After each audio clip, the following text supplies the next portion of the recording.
Hello, good evening. Hi. Can you hear me? Yes. Okay, thank you.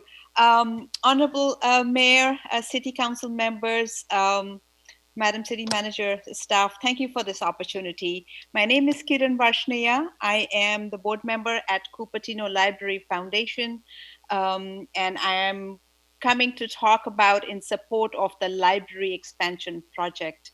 As you all are probably already aware, but I do want to say Cupertino Library Foundation is an advocate for our Cupertino Library and to bring the needs of our community for the library as we understand. Um, this project has already been approved, and I want to thank the council members and city for your continued support, especially in these challenging times. I also want to give a shout out to the wonderful collaboration we have with the city staff, so led by the assistant city manager, Diane Thompson, Roger Lee, Mike Zimmerman, supported by Lisa. And in the working group, we have representation from stakeholders and definitely the Cupertino Library and the Santa Clara County Library District. In these task forces, which have been running now for probably the last 1.5 years, we've had several volunteers spending hundreds of hours. We have also included and reached out to support from subject matter experts, architects, engineers, builders to help us guide through this project. The two main activities where CLF has been working with the city on this is defining the requirements of our library through the needs of our community, and also supporting in the process of translating those needs into the project. Um, the the status today is that the project is underway, and it's in summary, I do want to say it is a very well thought out project. It's well structured. It is definitely defined to meet the needs of the community. So we look for your the council members, mayor, the city for the continued support. It's really a piece of excitement. We are looking forward to its completion in the coming period, just targeted to be 2021. Um, the slide I don't need to go through, but just to kind of reflect that we have reached out to other libraries in our district to understand the kind of programs we would like to bring, what we are still missing, how do we compare with the space requirements and space usages of other libraries, so that we do have something now with the library expansion that meets the needs to bring the programs to our wonderful community. All right. Thank you. Thank You're you. out of time. Thank Okay. you. Next is Hung Wei. Welcome, Hung Wei. Thank you. Hi, this is Hong Wei. Good evening. I'm a 30-year resident of Cupertino. I wish to make a few comments on the Retina Trail project. I support the Retina Trail project because I believe it benefits the community as a whole. However, I also understand the residents whose homes are adjacent to the creek are impacted. Their concerns for privacy and security for their homes are legitimate and should be addressed with the utmost attention. Home is a place where we should feel safe anytime with our family.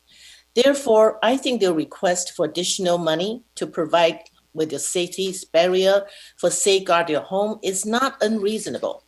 It just came to my attention that the city's latest estimate to do the work would add up to $3 to $5 million for the project if offered equally to all, depending on whether it's constructed as a concrete block or cast concrete. Here, I like to inject that I just did a little research. There are pre-cast concrete fences that cost less. The city staff came up with such a big amount because there is a need for uniformity and equity to apply any privacy barrier.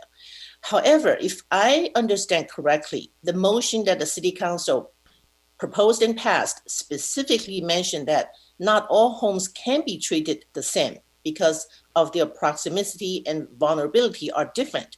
So the needs for uniformity and equity, does it really apply to this project? I really think one size fits all doesn't fit this project. Again, I want to emphasize, I am a proponent of the Retina Trail project.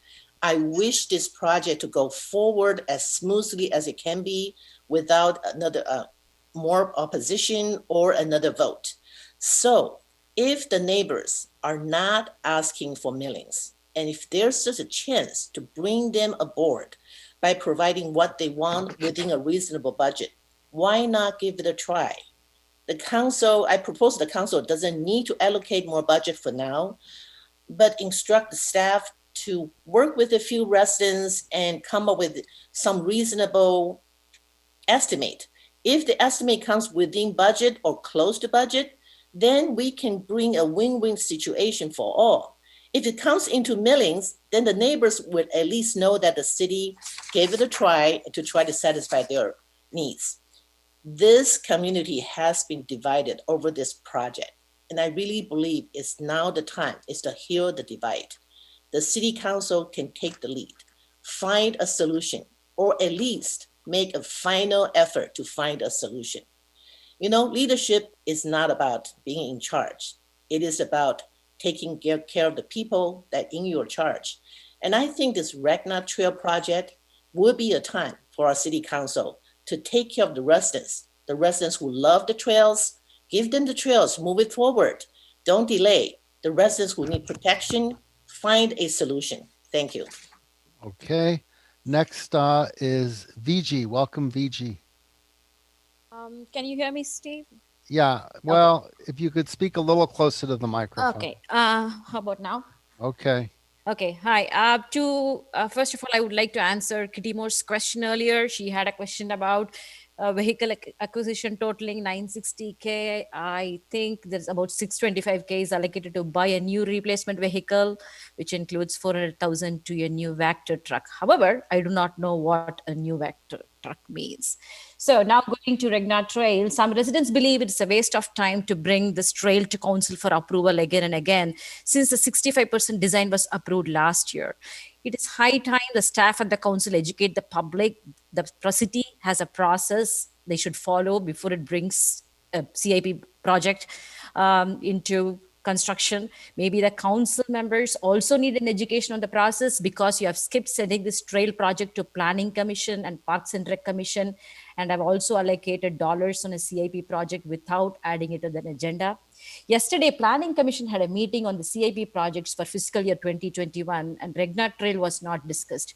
Maybe you should ask the staff, why did Retina Trail not go to the Planning Commission? Also, some residents believe many students will use this trail because it will make walking and biking safer. I would like to educate the public that the council approved an unpaved non-ADA compliant trail. It is not a class 1 trail as described in the City of Cupertino's bike and pedestrian master plan. There's a huge difference between class 1 and unpaved trail, and it is time the residents are educated on the difference before promoting it for school children. Just a few days ago, there was a fatal accident involving 3 bicyclists on a San Jose trail. So the public should be aware that it's unsafe to put bicyclists and pedestrians on a narrow, unpaved, bidirectional path without railings on half the trail. Now, I would like to state a glaring inaccuracy in the staff report on the fencing funding on the Regnard Creek Trail. As you might have read in the staff report, it says that the fencing amount is $150,000 for properties abutting the trail on Lozano and De Palma, and $60,000 for properties adjacent to the creek. This totals $210,000, and this is inaccurate. Kristen, can you please put the attachment 1? You can see it? Yes, thank you. So if you see, the $175,000 is allocated to, it's very small. Yeah, it's okay. 175,000 has already been allocated to fencing, and 40,000 has been allocated to Lozano residents. So, but according to the council discussion and the minutes, additional 150,000 was allocated. So that brings about $365,000 to mitigate residents' privacy and protection. So why did the staff report say $210,000? Now the staff gave completely different numbers to the council than what was reported in the staff report, right? So I'm wondering what is happening here.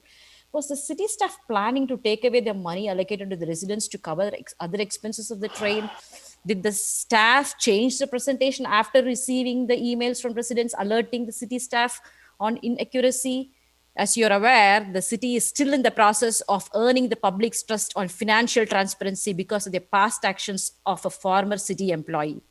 So the city Okay, council has, finish up. You're okay, out. so this, Well, you're out of time. You're okay, already so over to 3 minutes. conclude, I would Thank you. like, okay, quickly I'll say it. To conclude, I would like this council to appoint a citizens oversight committee to make sure this trail, all the processes are followed by the city and the residents' concerns are properly mitigated. And I would like to have an explanation as to why there was a huge error in the staff report. Thank you, Steve. Okay, Chin Pan, welcome.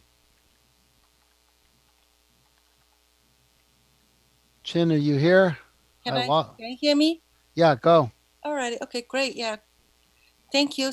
And I will try to be quick. Okay. I would like to, Mayor and the City Council, I would like to use this opportunity to thank you to our city staff for their hard workings last several months. And the project, the library expansion project, will be able to move forward with very minimal impact due to COVID-19. Yeah, the library will support all residences in the city, Black, white, yellow, poor, rich, young, or senior. And I'd like to use this opportunity to thank you for the fundings provided by the city.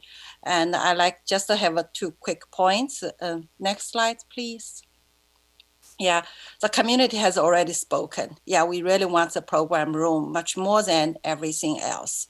And the next slide, please. Yeah, so, I'm a statistician, so I speak by data, and our community is being deprived of the type of programming that we want because of lack of facility and user time.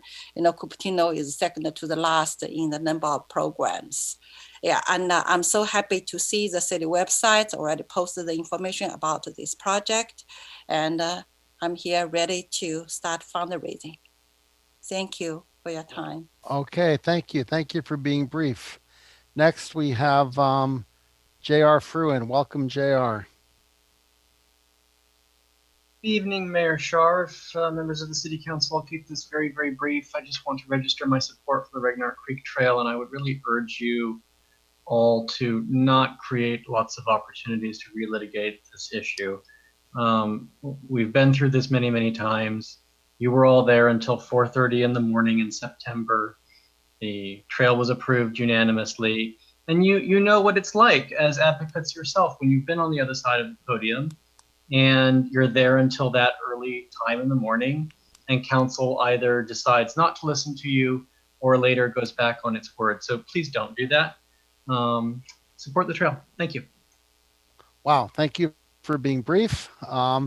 And then the last speaker we have is, now where did that? Bnai Fer. Welcome, Bnai Fer. Okay. Okay, you can hear me? Yes. Okay, so good evening, council members, Deb and staff. I'm sure you all want to move past this project, and so do we. We all want to move past this project. The privacy and the security of the residents living within 1.5 to 2 feet of this trail and living within the impacts of this trail 24/7, 365 days need to be prioritized by the city council. It is just not the requirement of the residents, but also under the city's general plan and also under various statutes. It is incumbent on a city to take care of the privacy and residents of the city when they are impacted by a city project. Why particularly this we residents are insisting? Unlike other trails that people talk about, living in the park that they talk about, their homes, the distance between their homes, either there is a big setback or the land, like a park or a trail, is 20 feet, 100 feet wide. And so people are all over, spread over. Here, the trail is going to be 8 feet narrow, and our homes are going to be 1.5 feet. You can imagine how close we are going to be on the trail. If there is an encampment, if there's an accident, anything, it's going to be on our fences and our homes. There is a difference between other projects and this project, and that's why we are asking for this. Swapping one wooden fence with another or offering the mass loading vinyl fence does not fulfill this obligation nor protects the privacy and security of the residents. The mass loading vinyl option is not good. The heavy fabric tends to fall down. The vinyl tends to get warped. This is a short-lived thing. Who is going to bear the cost of maintaining that fence? Besides, 7 foot does nothing for us. All the simplest and the most effective solution would be to direct the staff to work with the residents in good faith and come up with an acceptable and feasible solution. We are not asking for millions of dollars. I repeat, that $1 million estimate is of the staff, not the residents. The residents are asking for a reasonable, strong barrier. They went out and got a quote for precast concrete, which is as close to that vinyl fabric or whatever the city is proposing. But that gives a 20 years plus permanent solution. The city will not be bothered, the residents will not be bothered. It has become a trend or a fashion in this city to blame the residents for every single thing connected to this trail. It's kind of like Trump. Anything that goes wrong, he blames the media or anyone who disagrees with him. Okay, you're out of time. Now, like the previous speaker said, educate the residents. Please read the minutes of the water district and the city staff, and you will know the engineering challenges that the Okay, next we have, let's see, who else has their hand raised? Welcome, Jean Bedard.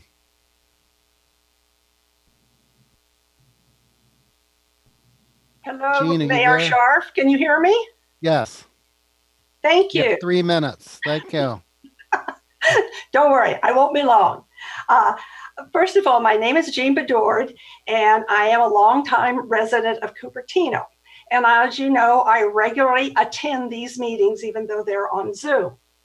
First of all, I'd like to commend the city staff and the council for a very well-crafted budget.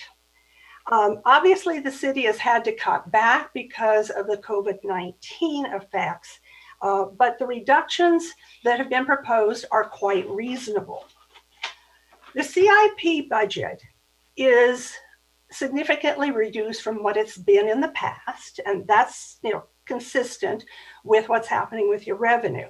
I'd like to highlight 3 projects that I think are very significant. The first is the Blackberry Farm course alternatives, as well as the Black Sports Center community needs. These play right into the aging of our community that Henry Sang addressed earlier. We need to be thinking in terms of what is needed for our aging population. The last item is that the support of the Retina Creek Trail. Yes, I was one of the people who stayed there until 4:30 in the morning for council to approve this project. It needs to move ahead. So I urge you to adopt this budget and let's get going on construction. Thank you. Okay, next we have Katherine Moore. Welcome, Katherine. Good evening, Mayor Scharf. I have been a trail runner for over 40 years in multiple states. And one question I have is, what were the survey results regarding the block wall for the Retina Trail? I would like to have that reiterated. Last night, and I'm speaking only for myself, the Planning Commission decision to approve the CIP was pursuant to Municipal Code Section 2.32.070C. The Planning Commission shall annually review the capital improvement program of the city and local public works projects of other local agencies for their consistency with the general plan pursuant to section 65400 et sec of the California Government Code. There is some ambiguity with that CMC ordinance, and that is that we only look at the new programs.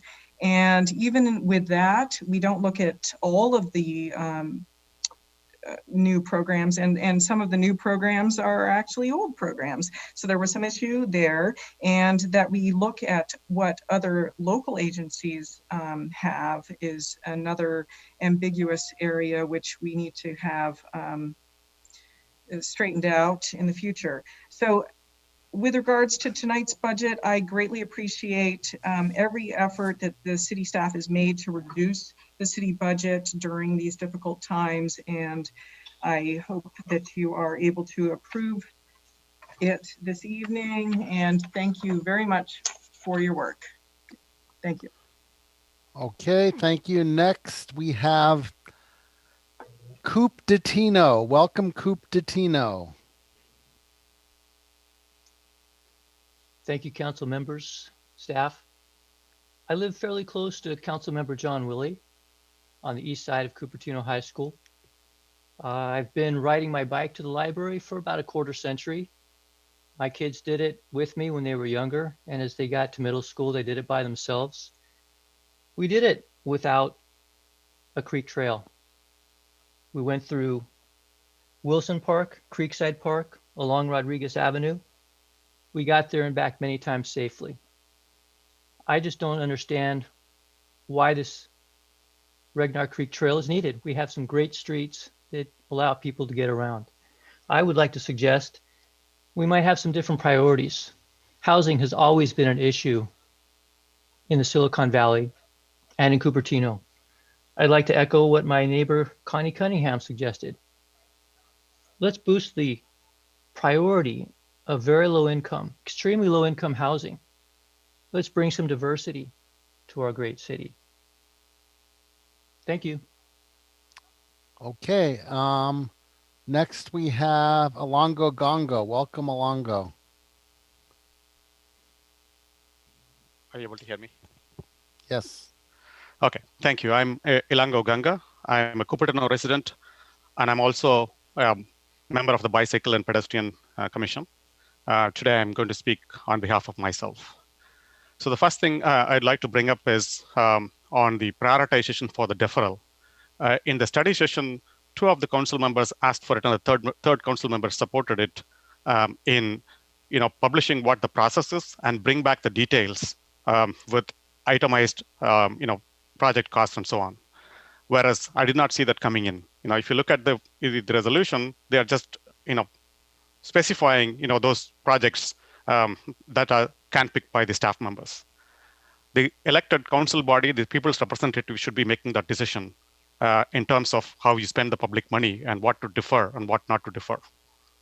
But instead, it's being dictated by the staff members, and I don't know who gave them the input.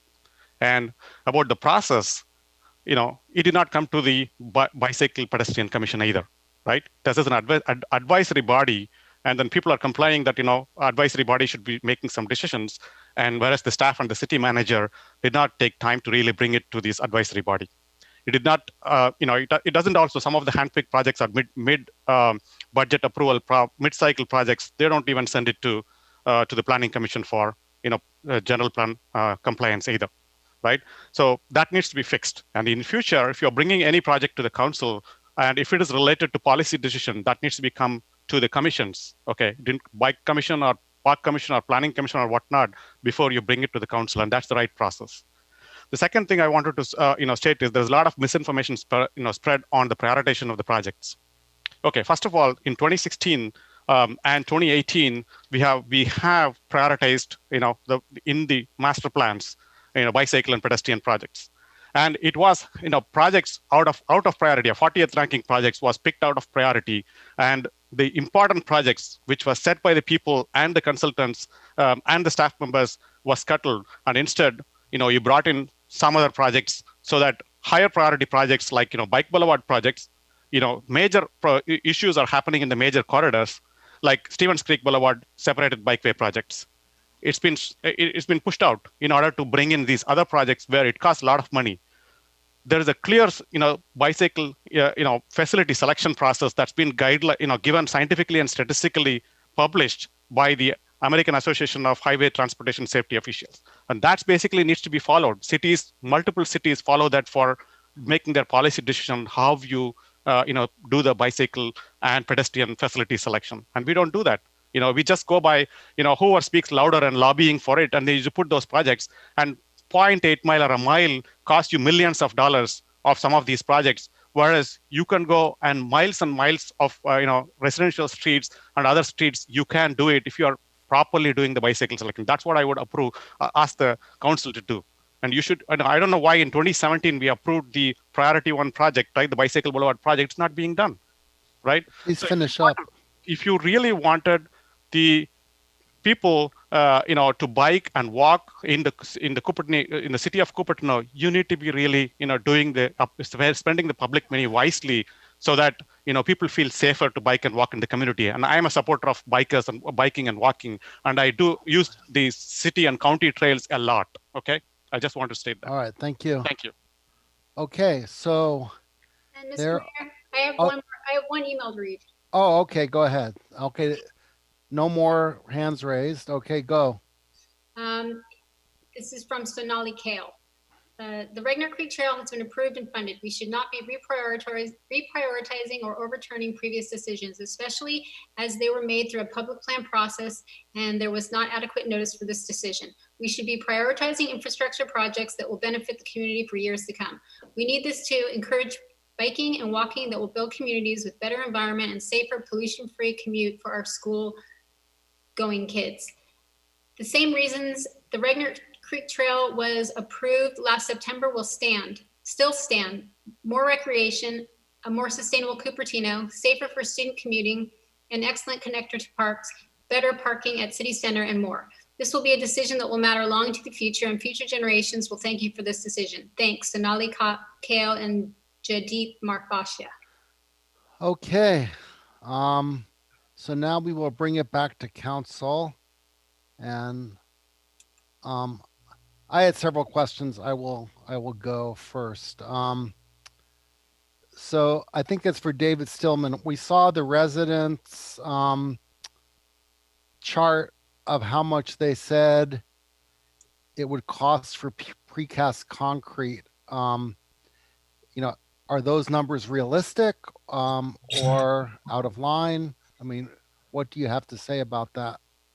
The quotes that we've received for the various types of walls were provided by our engineer that's got experience in this types of construction. The costs, I haven't researched those specific numbers that were provided by the resident, but as a city, we have certain requirements to pay prevailing wage labor rates, insurance requirements, inspection costs.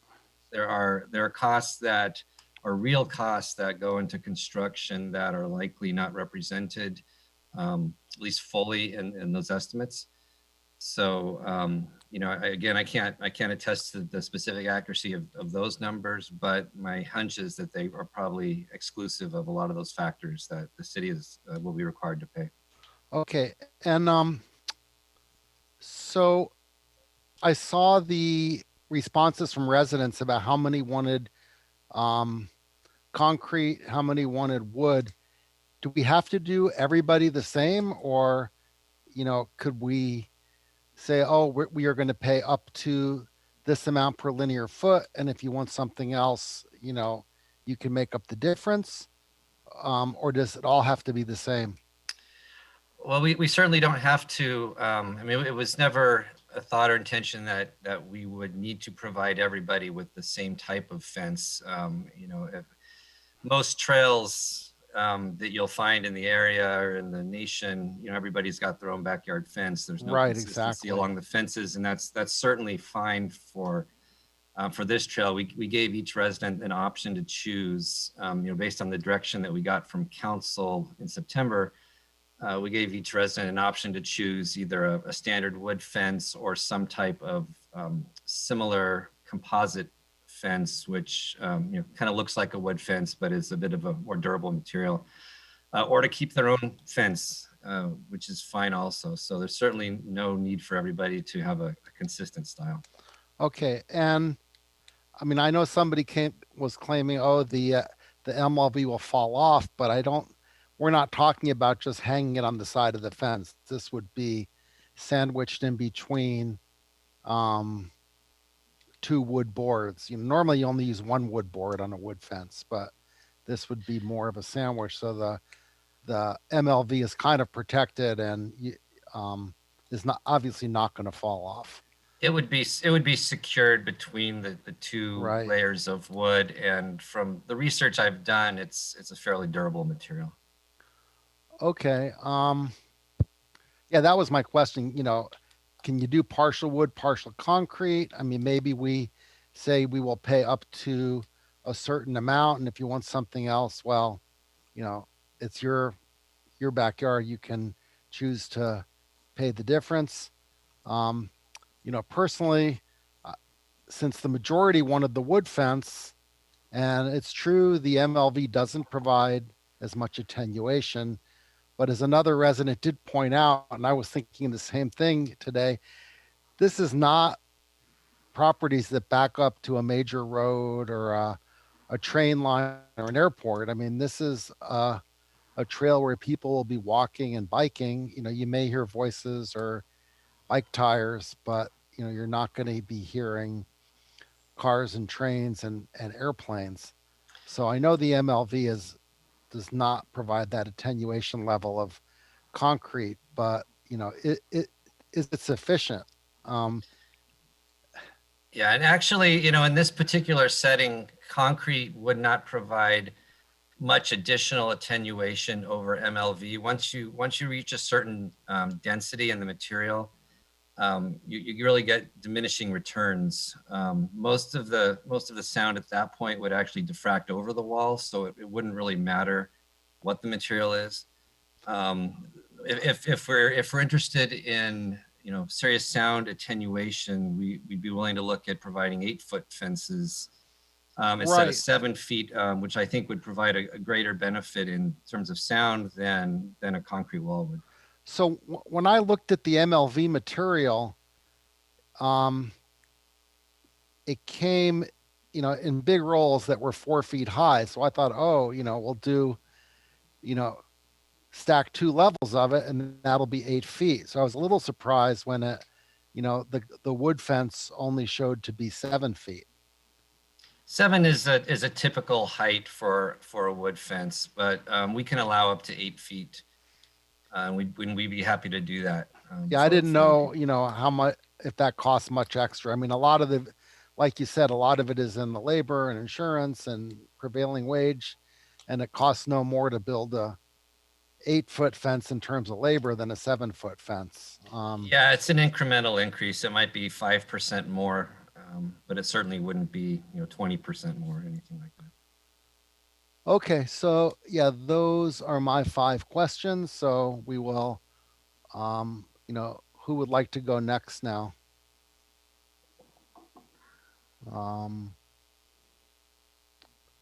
John, Liang, Rod. Um, I can Okay, go. Liang, I heard Okay. you speak. It might be long. We would be So I'd disappointed like if it to wasn't. clarify. I'd like to. It seems some people are thinking we are somehow reprioritizing projects and will defund any project. That's not at all what we are doing today.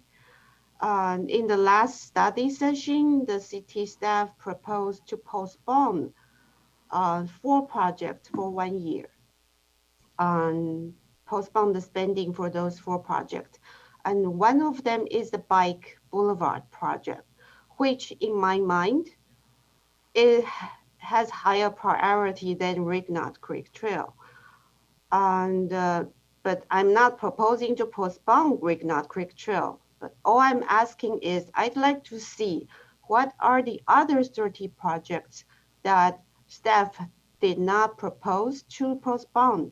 And I would like to see whether there might be other options so that we will not delay Bike Boulevard project anymore, because this is a project that the city started funding since 2016, I think, as soon as the bike master plan was approved.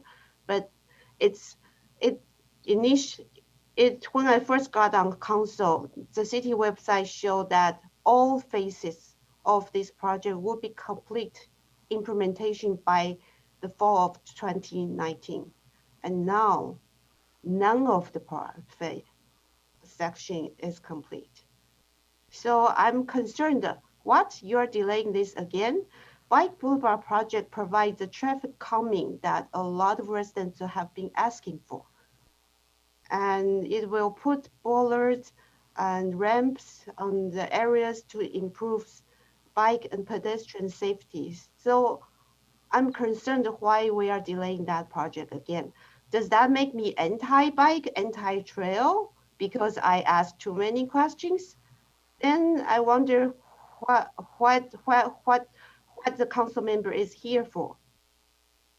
Just adhere to everything Walk by Cupertino says, and I cannot have my own priority. To me, I prioritize on-street bike paths more because I value people's life. I'd like to improve bike safety on the most important on-street paths and intersections. That's my priority. It might be different from yours, but that doesn't mean make me anti-bike or anti-trail. And Dreadnought Creek Trail, and another project that was proposed for postponing is the inclusive playground, which the city got county park grant. So I do wonder, why do we have to postpone that project? Because it's still in the planning stage. We could still spend time studying but the staff did clarify that they will probably still continue to do that. Therefore, to me, should the council member, there is a question that keep bring up today. Should the council member just blindly rubber stamp a staff recommendation and not ask for sufficient information to support that recommendation? Then I think it comes down to the principle of democracy. Here, I'd like to share. So one more thing. So then finally, the staff did prepare a list of the 30 projects in a spreadsheet with their funding allocated and the funding that we have spent so far and the remaining funding. Some of the projects, for example, we have a remaining allocation for $5 million for sidewalks. Then I'm thinking maybe that could have been postponed. So the reason I would like to consider postponing is I'm seeing other cities cutting their staff, reducing the salary of staff. That's something I don't want to see happening in Cupertino. And we are seeing almost $10 million revenue drop in just one quarter. And for next year, the current projection for the revenue is another $10 million reduction in revenue for the entire year. But I don't see that the economy would come back 100% in 3 months. Therefore, although we do have enough reserve right now, but we did transfer and spend 10 million extra for the due to COVID for last fiscal year. So I would like to be responsible, so that I would like to see whether we could maybe postpone external spending for some capital project for maybe 6 months until we're clear that the economy is recovering. And I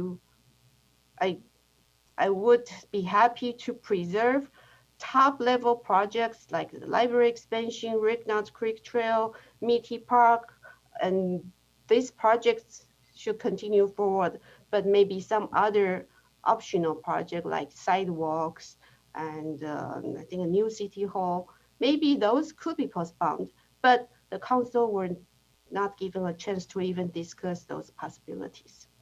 So now I'd like to share my screen.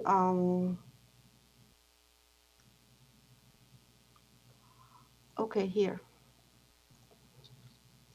Sorry, this is long, but then I like to set the record straight.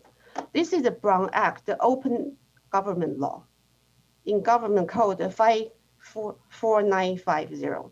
In enacting this chapter, the legislature finds and declares that the public commissions, boards and councils, and other public agencies in the state exist to aid in the conduct of the people's business.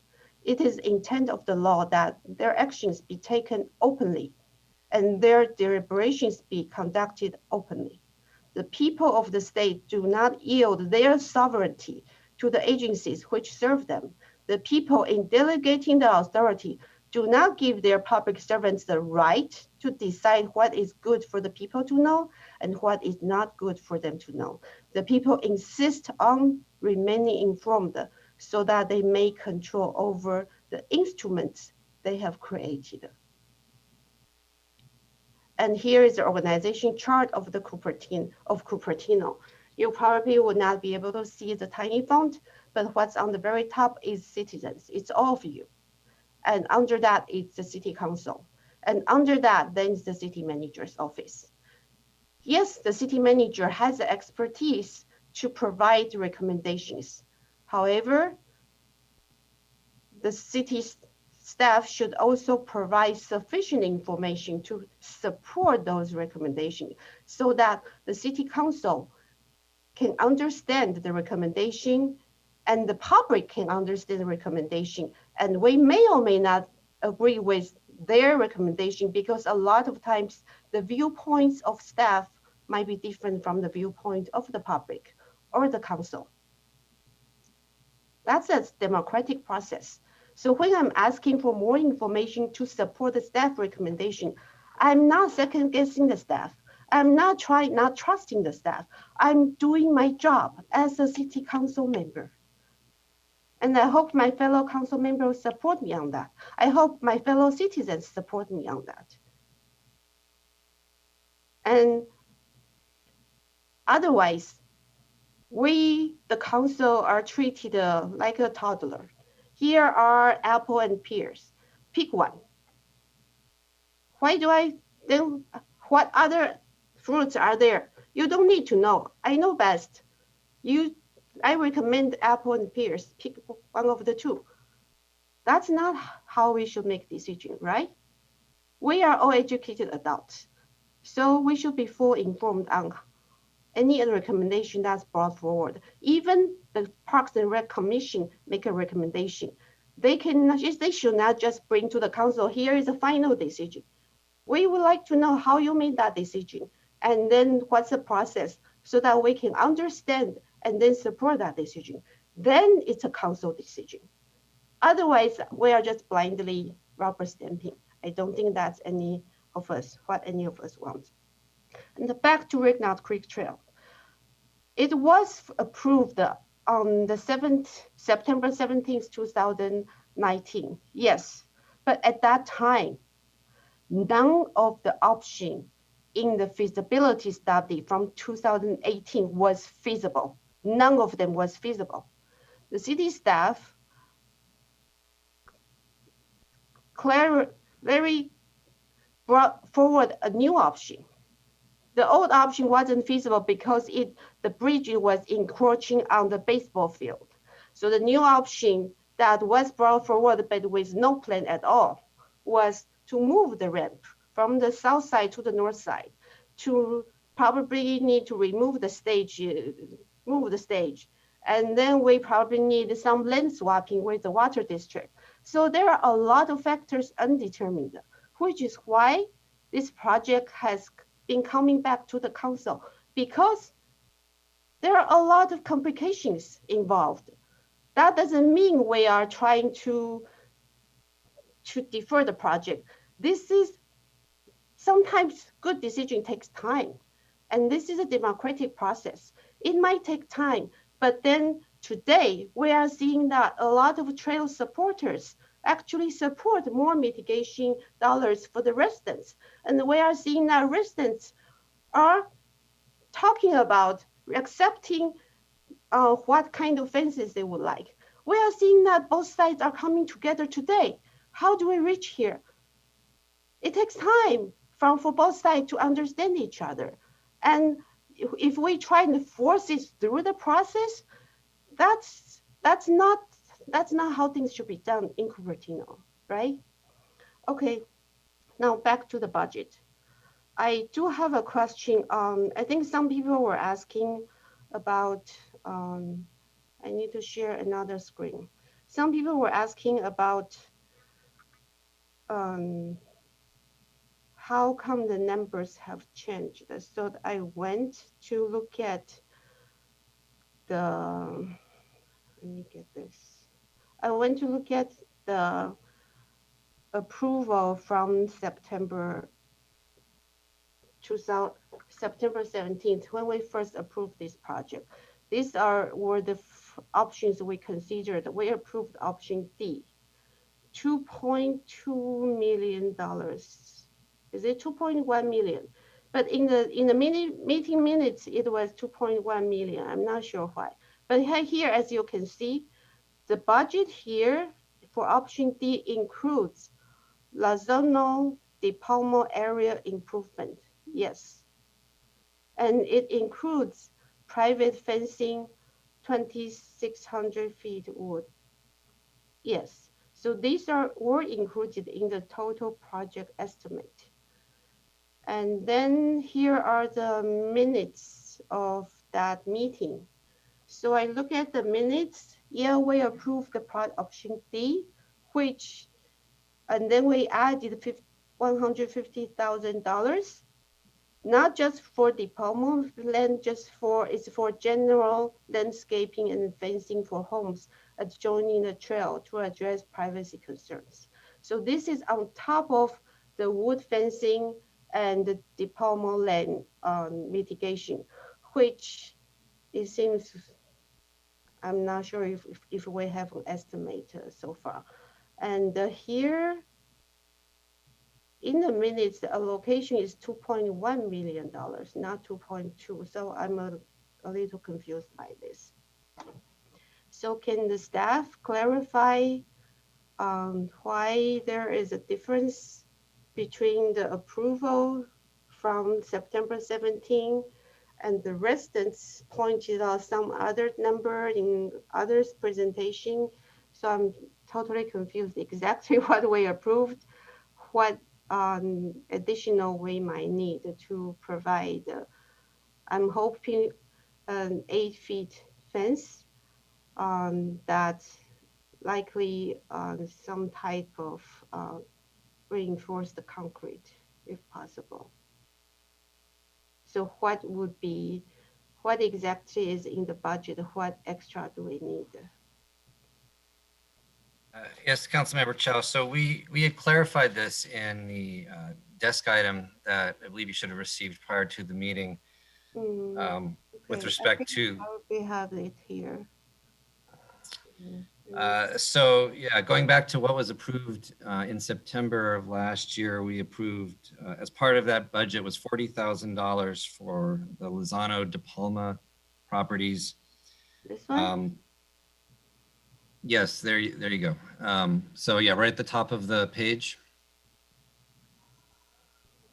It's $40,000 for the Lozano De Palma properties, $130,000 for wood fences for people that just lived along the creek side of the trail, or who immediately abutted the trail.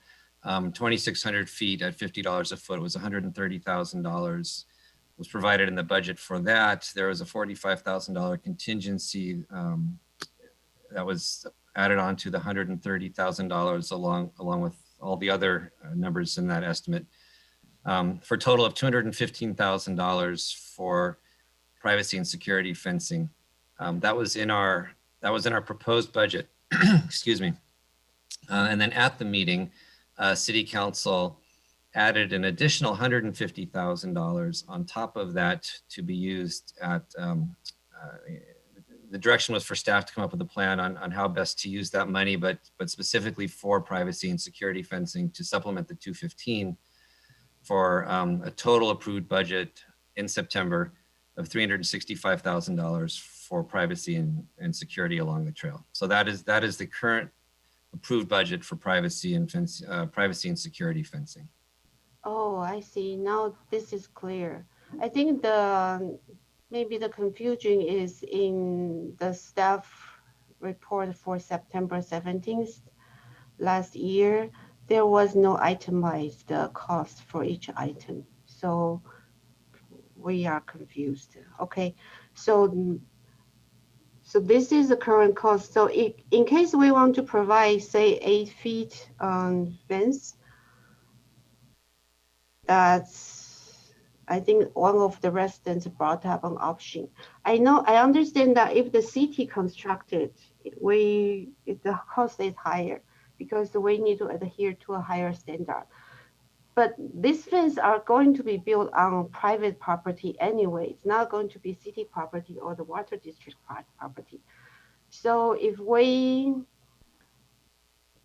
allow a maximum budget for each resident and they can build it the way they like it, get reimbursed from the city, maybe they'll be able to find a cheaper way with a better quality that they like.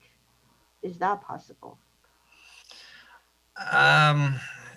That poses some difficulties, and it may end up being more expensive in the end to do it that way, because if the city were to hire a contractor to do the work, there would be a pretty significant cost savings because of the quantity of work that's being performed. There would most likely be a dozen, say, residents that would want a specific type of fence, and a contractor could come out and provide a bid price that incorporates that quantity into their bid. Whereas if the individual property owners were to do the work, they would probably pay a premium for the lower quantities.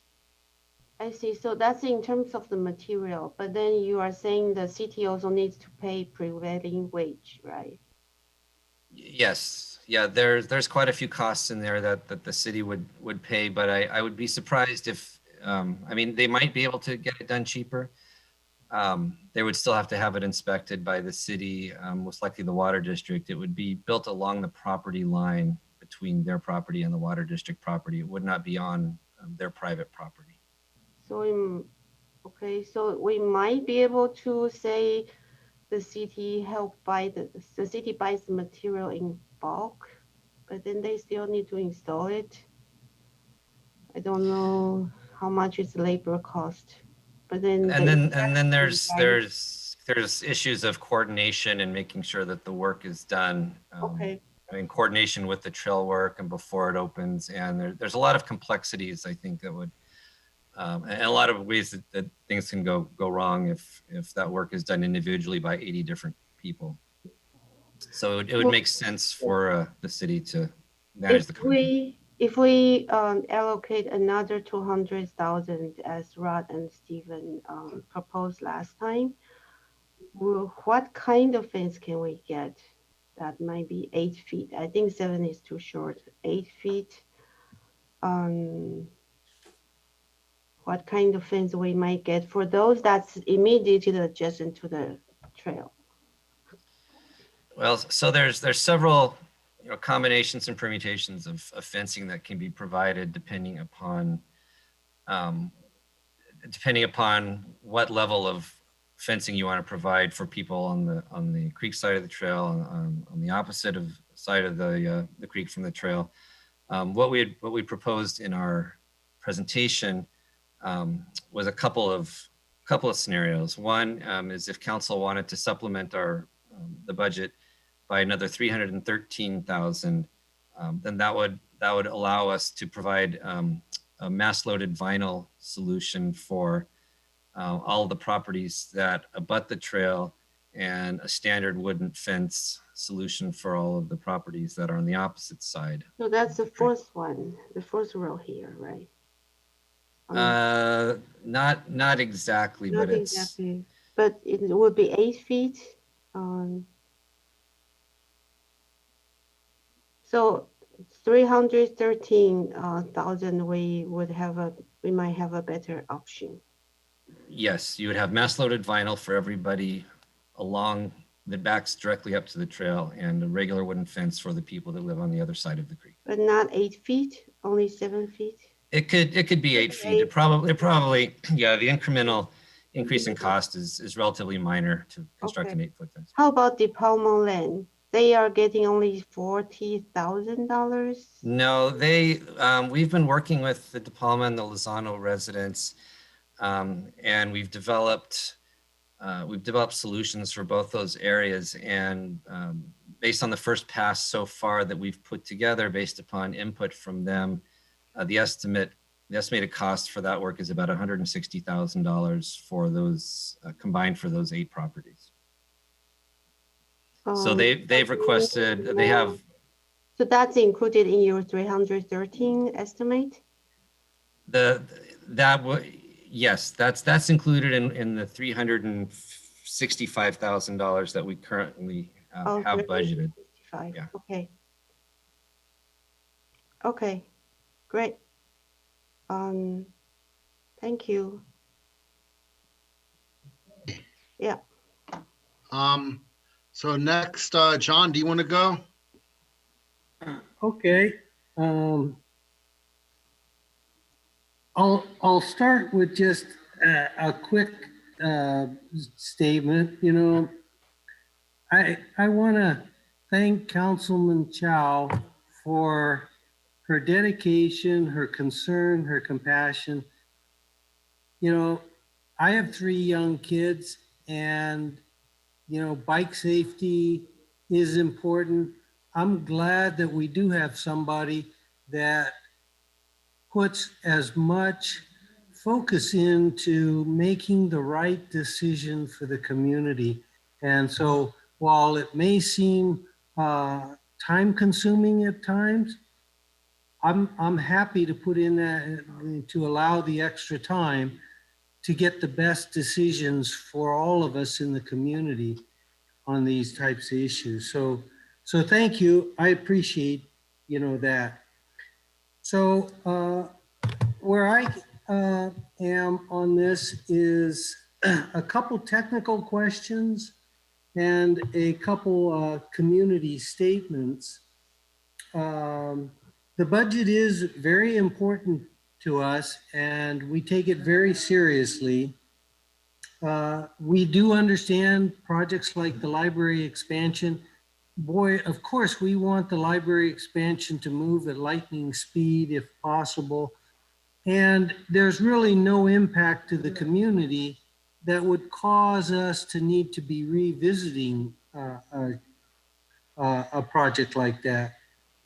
Bike and ped trails are important to us. I mean, we want safety for our kids. We don't want them to be at the peril of the cars and actually die, you know, as we have seen. So on these projects, which have more impacts with residents, we do need to be more in the mix and making sure that we address issues. If we weren't in the mix and it was strictly a schedule and cost impact type decision, then yeah, we don't need to really be in it. But when it impacts the community, I think we do. And that's what we're doing. And we're doing it with the real community at heart there, not for any other reason. I would hope that all of the community realizes that we really want a cohesive, you know, community. We don't want a divisive community.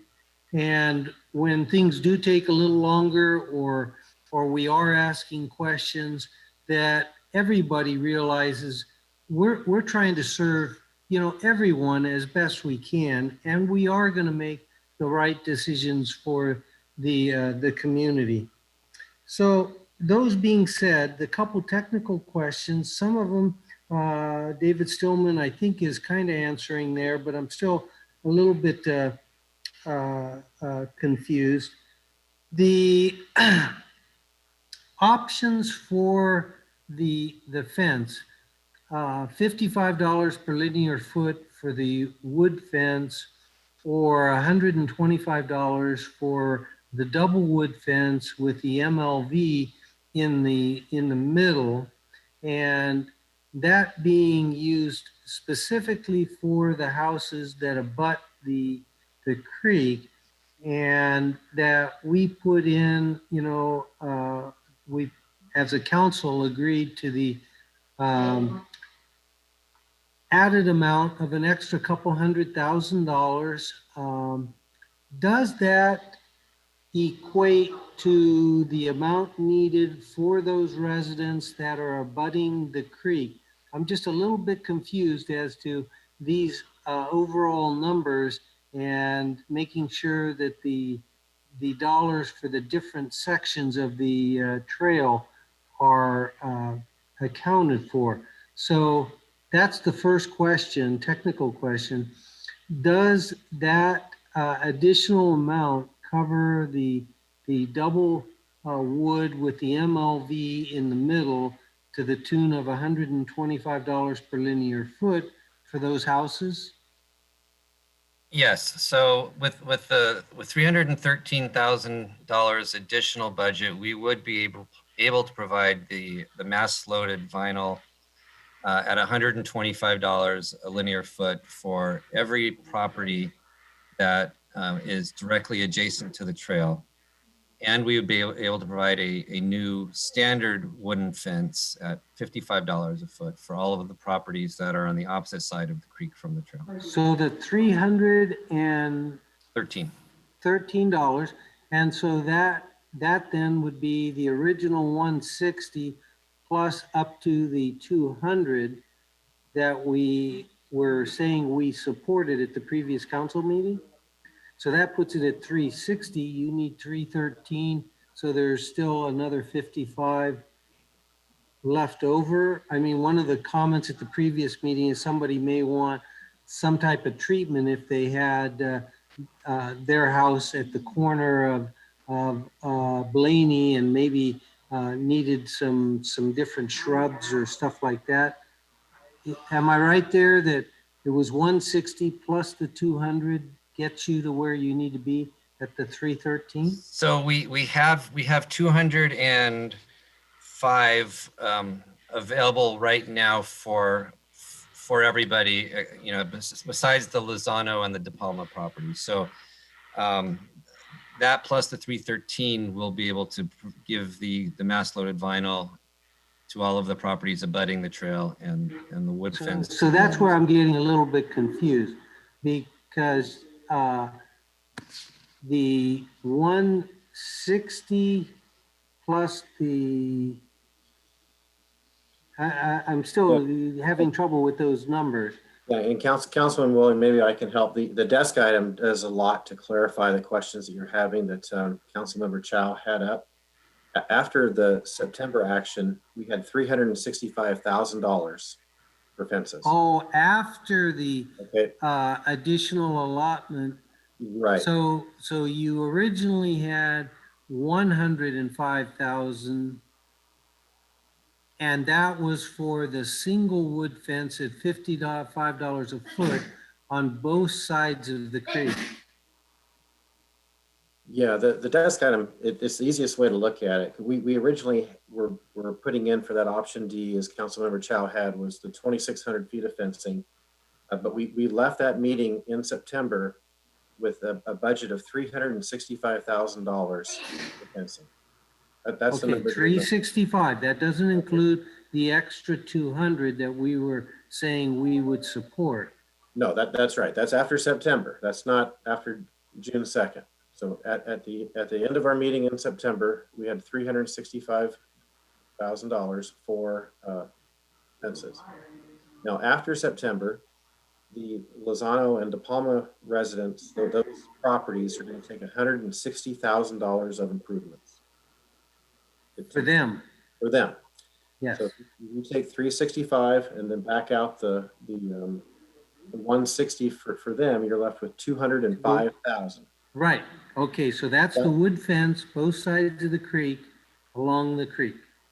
Well, it would do a lot of that. We wouldn't quite do, you know, we never intended on replacing all the wood fences along the creek back in September, but it would do a lot.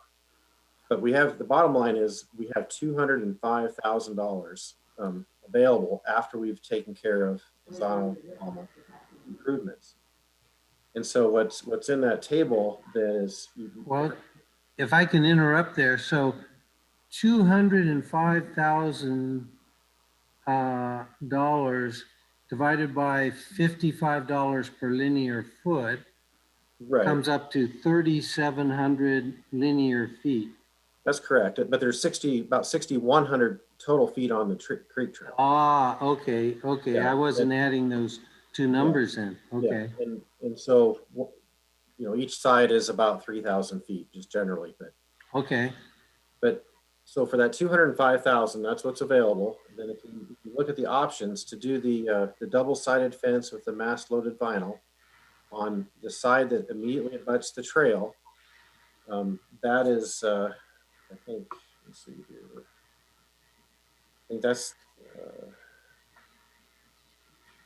yeah, the 313,000 that we're saying, if we were to add it to the 205 we had, that would take care of the mass-loaded fence on the trail that, on the properties that abut the trail for the whole way. And also, we would put a new wood fence on the properties on the opposite side of the trail. So that's a budget that would put a new fence everywhere on the trail. It would be a mass loaded fence if you live right next to the trail, and you'd have a new wood fence if you're opposite the trail. Great. Yep, that's pretty much the numbers that then I come up. If I take 125 minus 55, take 200,000 divided by that delta there.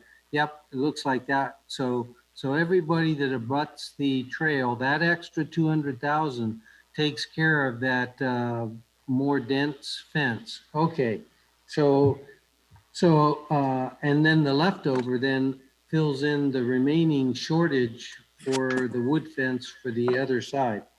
Okay, so then the one resident was saying that his research looking at the precast sections, I think it would be it would be preferred if city staff would bring that back. Now, I need to ask a technical question here. Let's say that you're doing this double wood fence with the MLV in the middle of it, and you come down and you've got a house that the people are maybe particularly sensitive for one reason or the other. It may be that they're 90 years old and they really feel they need the strength of a precast concrete wall for them to sleep good at night, or there could be some other reason. But is it possible for them then to have a precast fence at their backyard if the adjacent properties are the double wood with the MLV in it? There will be a different in aesthetics, and as long as everyone is comfortable with those aesthetics on the creek trail, it's up to council. So then, well, I mean, it's pretty much up to the residents in the sense that I heard David saying, you know, that there are several different fence options and they're allowed to pick.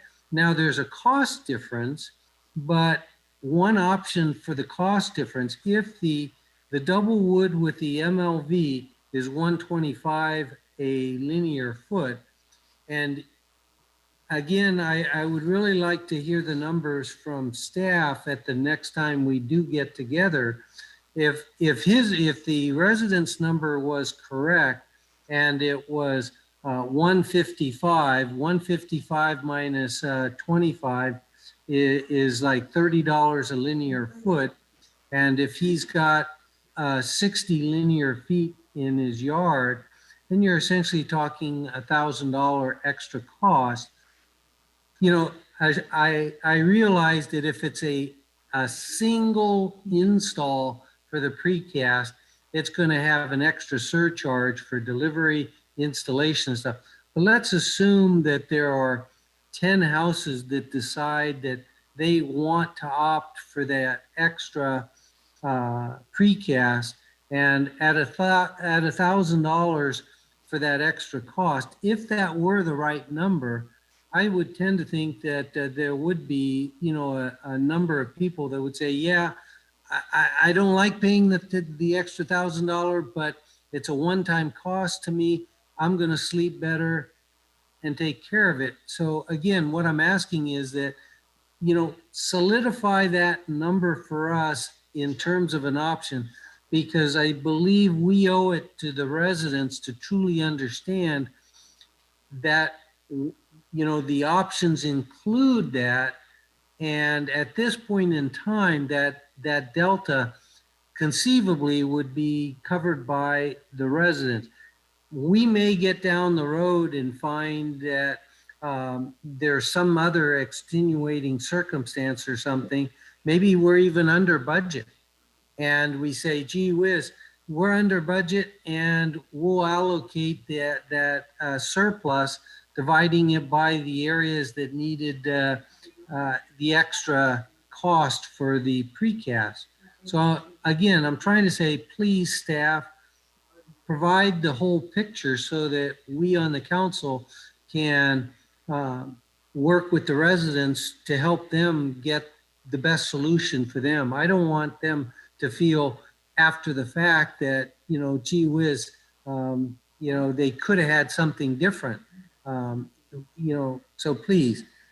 And the other one, which I kind of think is even more important, resident engagement is, my number one focus. The residents, their view, their input to the city decisions need to be first and foremost in the community. And we're hearing from so many that are bike and ped trail. Yes, we want to hear all of their comments. And if we have 83 houses along the trail, and it sounds like the houses have all been sent a notice, UPS mail maybe, 2 notices, but there's still 30 houses that the city staff has not heard back from. Does that sound correct? Yes, that's correct. Yeah, so to me, I think city staff should be doing another step. I mean, it'd be nice if we got 90% return on the first mailing. Okay, it doesn't happen. We're busy. We don't pay attention when things are mixed in with the junk mail. So 2 mailings. Okay, well, now we got 53 out of 83. To me, that's not where we stop. I do think that we need to go and knock on a door. I realize there's COVID-19, but still going and putting some type of flyer on the door that my memory says the one for the street sweeping for the leaves in the fall is bright orange, and it's a door hanger put in the thing. I haven't seen it religiously every year, but I have seen those where it has said the street sweeper will be picking up the big piles of leaves on Monday, and wow, that's a wake-up call. So something significant that is going to jump out at them to give the city a call. Call city at this number. We're working on the fence items. And so again, I can't stress enough, I will really want to see all 30 of those other houses contacted before this comes back to us for the 100%. I want to assure the residents that are out there listening, we're not causing roadblocks or anything like that. The process that was outlined is that after the 100%, we would simply do a double check. Did we see anything that, we should alert residents to, or whatever the case may be. So at 100%, it'll come back to the council for a check-in, and we want this thing to go forward as fast as possible. And that's what we're going to try and do, but doing our due diligence. At that point in time, I sure hope city staff will bring us this other option of what the impact would be for residents that want a precast section, conceivably at their extra cost, and all 83 houses, unless the house is vacant, all 83 houses have been talked to. And maybe you have to actually get on the phone and call them. So all that being said, thank you for all the work that you've done. Thank you to all the residents.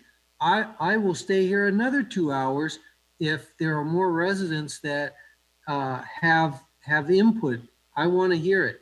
And so I think we're moving this project along, even in a COVID-19 situation, with extra concerns for our city budget. So all things considered, we're going. Okay, thank you. Okay, thank you, John. Oh, one thing I've neglected to mention when I spoke. One very important part of this trail is that it is directly related to the library expansion, because we would not be able to open the library expansion unless we mitigate the parking situation at Civic Center. And there's several things we're looking at, but one of the key things is encouraging more pedestrian and bicycling to the library. And, if that saves 10 parking spaces, that's great. Even if it saves 5, because we are going to be fighting for every parking space. We will not be able to even open the expansion unless we solve the parking issue. Well, and Mayor, we're bringing the Civic Center parking analysis July 7, and right. And I remember. But we are able to open the expansion and enjoy it. But we will show what the how the Rignard Creek Trail benefits and offsets some of the parking demands. Okay. So we definitely don't want to pave over Library Field. We won't be saying that, but we can go forward with the expansion and okay. Okay, so now we have Darcy and Rod left. Rod, why don't you go? Okay. So I'm trying to understand, if I look at the staff report and the recommendation you have for funding, we're talking about the entire budget here, our operating budget, our CIP budget. If we go ahead and move that recommendation, can you talk to us about, compared to this desk item, do you need any additional dollars to allow for double-sided 7-foot tall wood fencing with mass load vinyl for the residents that you think are going to take it? Is what we've already put in here based on comments 2 weeks ago and so forth enough, or do you need more? I'm like John was, right? I'm still trying to swim through the numbers and understand. Yes, no, I'll walk you through it. The desk item is the best way to do it, but we have, after we do the Losneo de Palma residents, we have $205,000 available to do fence improvements on other properties along the trail. Okay, so we have the 205 to do the double. And that's based on the last October budget, or based on the staff recommendation right now? That's what is from September. So we have 205 to do others. To do the double fence, mass loaded vinyl on the properties that abut the trail. That's $334,000. Okay, so you'd need another 130. No, 130. Yeah, well, let me just finish the whole thing. So that's 334, and then to do a standard wood fence opposite the trail, That's 188. And if you add those two together, is 522. And then when you back out the 205 we have, that's how we get to 313 needed in addition to what we have. And it would do both sides of the trail. So, you know, Darcy hasn't gone yet. I'm happy to bring a motion after he does so. And just a point of clarification. So currently, number 2 on the recommended actions does not include the 313. So that's something you would need to add to number 2 onto the recommended actions. Understood. Yeah, correct. Yeah, thank you. Okay, Council Member, Vice Mayor Paul.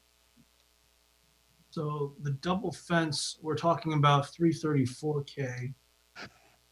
And I think that was based upon a maximum assumption that everyone along that side of the creek is going to invoke the ability to do a double fence with a mass loaded vinyl. And then I know that there is not agreement, not necessarily disagreement. It's just that we perhaps haven't done the diligence on the concrete, or at least the precast concrete that was mentioned by the resident. But the difference was something like 25%.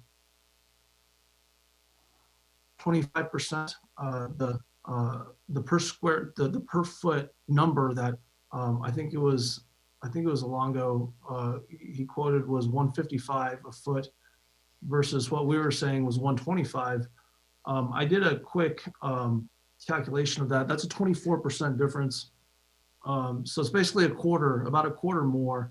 And I think based on the numbers that Roger was providing a moment ago, we're only dealing with a 334,000 of that, because the 130,000, that's just the single fence on the other side of the trail.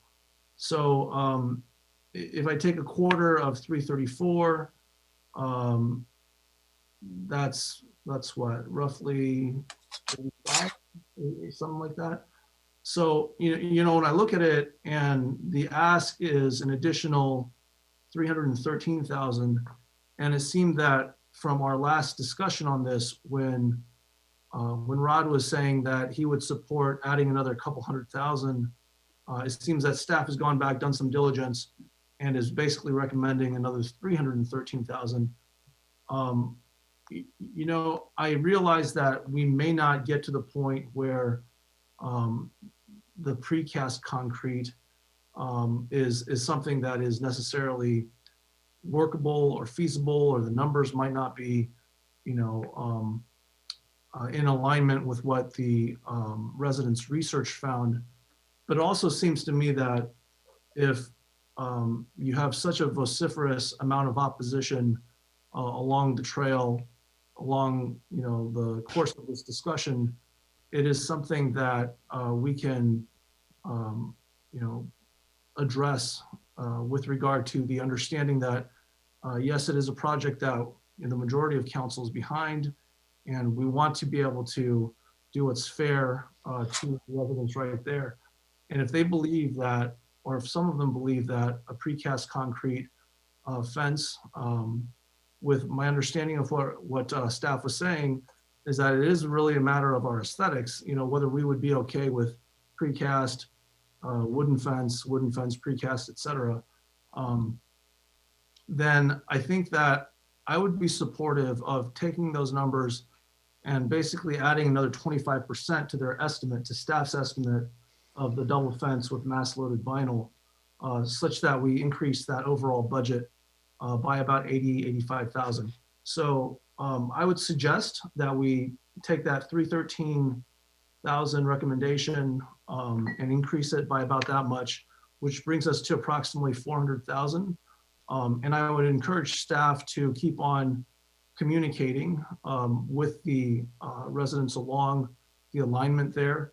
And hopefully we can come up with an accommodation that works for everyone. I will point out that assuming that everybody along that alignment will invoke double fencing with mass loaded vinyl is not necessarily an accurate assumption. It's an assumption that maximizes the amount of cost. So it may well be that even if we were to offer up mass loaded vinyl in addition to the possibility of having something like precast concrete, as an either or, not both, of course, that we would still not exceed that original budget that staff has in front of us. And so I would suggest that we make it a no more than additional 400,000 based upon what they're describing here tonight. And then we just follow through with the input that we're hearing. I think that's fair, and it would give us something to work with our residents on along this trail. So, Darcy, that's fine with me, except, I know all of us are often astounded at how much things cost when they're done by the government. And they don't realize that you can't run out and use an unlicensed contractor. You can't not pay prevailing wage. You have all these extra costs that when you do a project yourself, you're not incurring. So I just would not want anyone to think that that extra 25% is actually going to be sufficient for the people that do want a precast concrete panels instead of, well, it's precast concrete panels instead of wood panels, basically. Right. Yeah, and I would beg that we ask our public works team to tell us what it costs. I mean, we have resident that gets a quote or they come up with an idea, but we, we're the government and we have to do the bidding process as you pointed out. So can you help us? I agree with Stephen. We don't want to leave people in this perpetual idea that, we're going to build a gold-plated Fort Knox wall. Well, nor are they asking for that. My comments are geared towards bringing it back to staff and asking them to do the follow-up and diligence. The staff didn't give us an estimate on a precast concrete setup. Well, I got an estimate from staff earlier today. I wish they'd share it with us. Yeah, do you have that? Well, what we had prepared was the cast in place, which that's what residents were referring to at Creekside Park. That was $800 a lineal foot. We had back in September, we had a cost estimate of $500 for cement masonry units, a block wall. But because from September, we got direction with option D for a wood fence, that's why you're not seeing precast concrete being offered to you, this evening. Yeah, so I appreciate, we should know, I see those all over the place, those precast concrete panels, and I think and a resident did point out, and it's probably true, that while a wood fence may last 20 years, a precast concrete may last longer. I don't know how much. So it would not have to be replaced as often. Now, as David pointed out, you're probably not going to get any more noise dampening from the precast concrete. A lot of the residents didn't want concrete because it doesn't look so nice. They prefer the aesthetics of wood. And personally, if the fences are mixed, each person's only going to see their own fence. And the people on the trail, yeah, they're going to see different fences, but that's like it is on every trail. You take the Los Gatos Creek Trail, everyone's got a different fence, and the city didn't pay for any of those, actually. And just one thing to think about on concrete, and because we've done this on Creekside, the fence leading to Creekside Park, is it has a heavy coating of graffiti, graffiti coating, because it is such an attractive nuisance for graffiti, and we redid that about 3 years ago. Right, I remember when it was repainted. Yep. But that was not just graffiti; it was all peeling off, if I recall, as well. You paint it over, and then it all starts to peel off, and then we did actually coat it with something correct. If I'm a resident and I buy and I get this wall, and I now want access to this trail, what do I do? Well, you wouldn't get access even with the wood fence. Then there's no gates. The water district promotes trails along waterways, but they don't promote gates from private property. Is that true, Roger? That's what I recall hearing. Yeah, no, that's true. And that may be why some of the residents didn't want a new fence at all, because now, you know, if they took the new fence, even though the city pays for it, they would lose the gate that they have now. And you know, if you walk back there, almost every fence or everyone does have a gate that goes out there, because you know the trail used to be open. So I think whenever they replace the fence, they include a gate. But for staff to get to 100% design, we need to know what fence options to be able to offer to residents. If concrete is a desire, you know, you use the lower number of $500 a foot for a concrete block wall. That's still $375 more than the mass loaded fence at $125. No, but Roger, we're not talking about concrete block wall. We're talking about those precast concrete panels. It's like buying wood fence panels, but these are concrete. But my point is that the costs that have been provided this evening have not been vetted out, and right, I know, and are quite low. So I think for the purposes of the budget, we should assume the $500 a foot, and that's an extra $375 a foot per, you know, for every foot, and it's about, so the concrete ad, if it's a standard 70-foot lot, would be about $26,000 per home, additional than what the mass loaded fence would cost. And to date, we have 14 properties that have said they want concrete.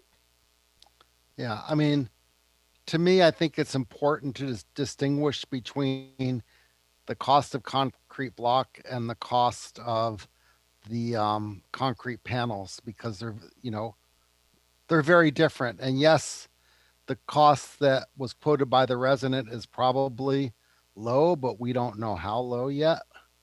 So yeah, you know, we need that data. But so maybe Darcy's idea, you know, is good. We say, okay, 400K, but we're not going to go beyond that. If that can pay for concrete for the people that want it, fine. If it can't, well, you know, I don't know. They can pay the difference, or it could be enough of them want the wood that the few people that want the concrete, we have enough money. I don't know. You know, but we really need to, get this project moving forward as quickly as possible. So one thing that John mentioned as well is that, you know, if it's overly expensive and it's beyond the budget that we're allocating, then see if the resident would be willing to put in the difference. I mean, I agree we shouldn't go to a type of fencing that's $500 a foot. I mean, I think that very clearly is going to exceed the budget very quickly. But if it's truly, you know, well within that range, say somewhere between 155, like the resident quoted, and 250, for example, then I think we're definitely within the reaching point of feasibility. So, you know, I would just say go back, like you're saying, Mayor, talk about the concrete panels, have staff perform that diligence, and give very clear instructions. We're not going to allocate more at this point. We're already allocating, you know, a significant amount more. Although I will say that our compromise position that did get a unanimity of votes did significantly decrease what was the original staff recommendation for the budget. So I think this is fair. Decrease or increase? I thought. Oh, it was a decrease.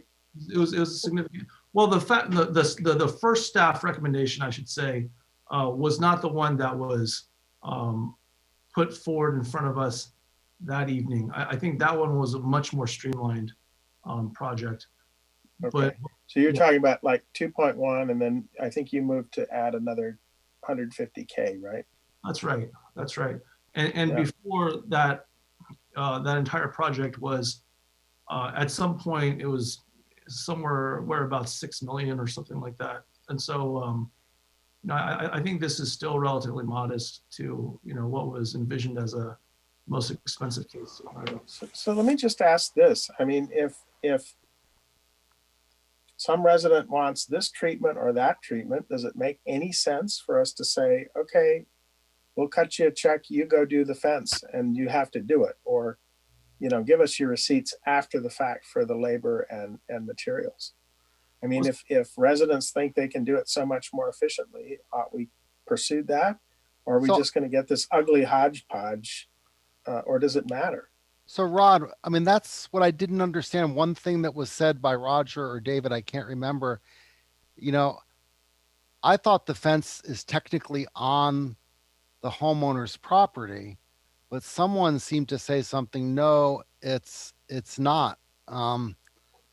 But clearly it is now. So it's on the property line, Mayor, between the private property owner and the water district. Right, but the water district isn't sharing the cost when the fence has to be replaced, are they? I don't believe so. It's not like your neighbor's house where you share the cost of when the fence breaks.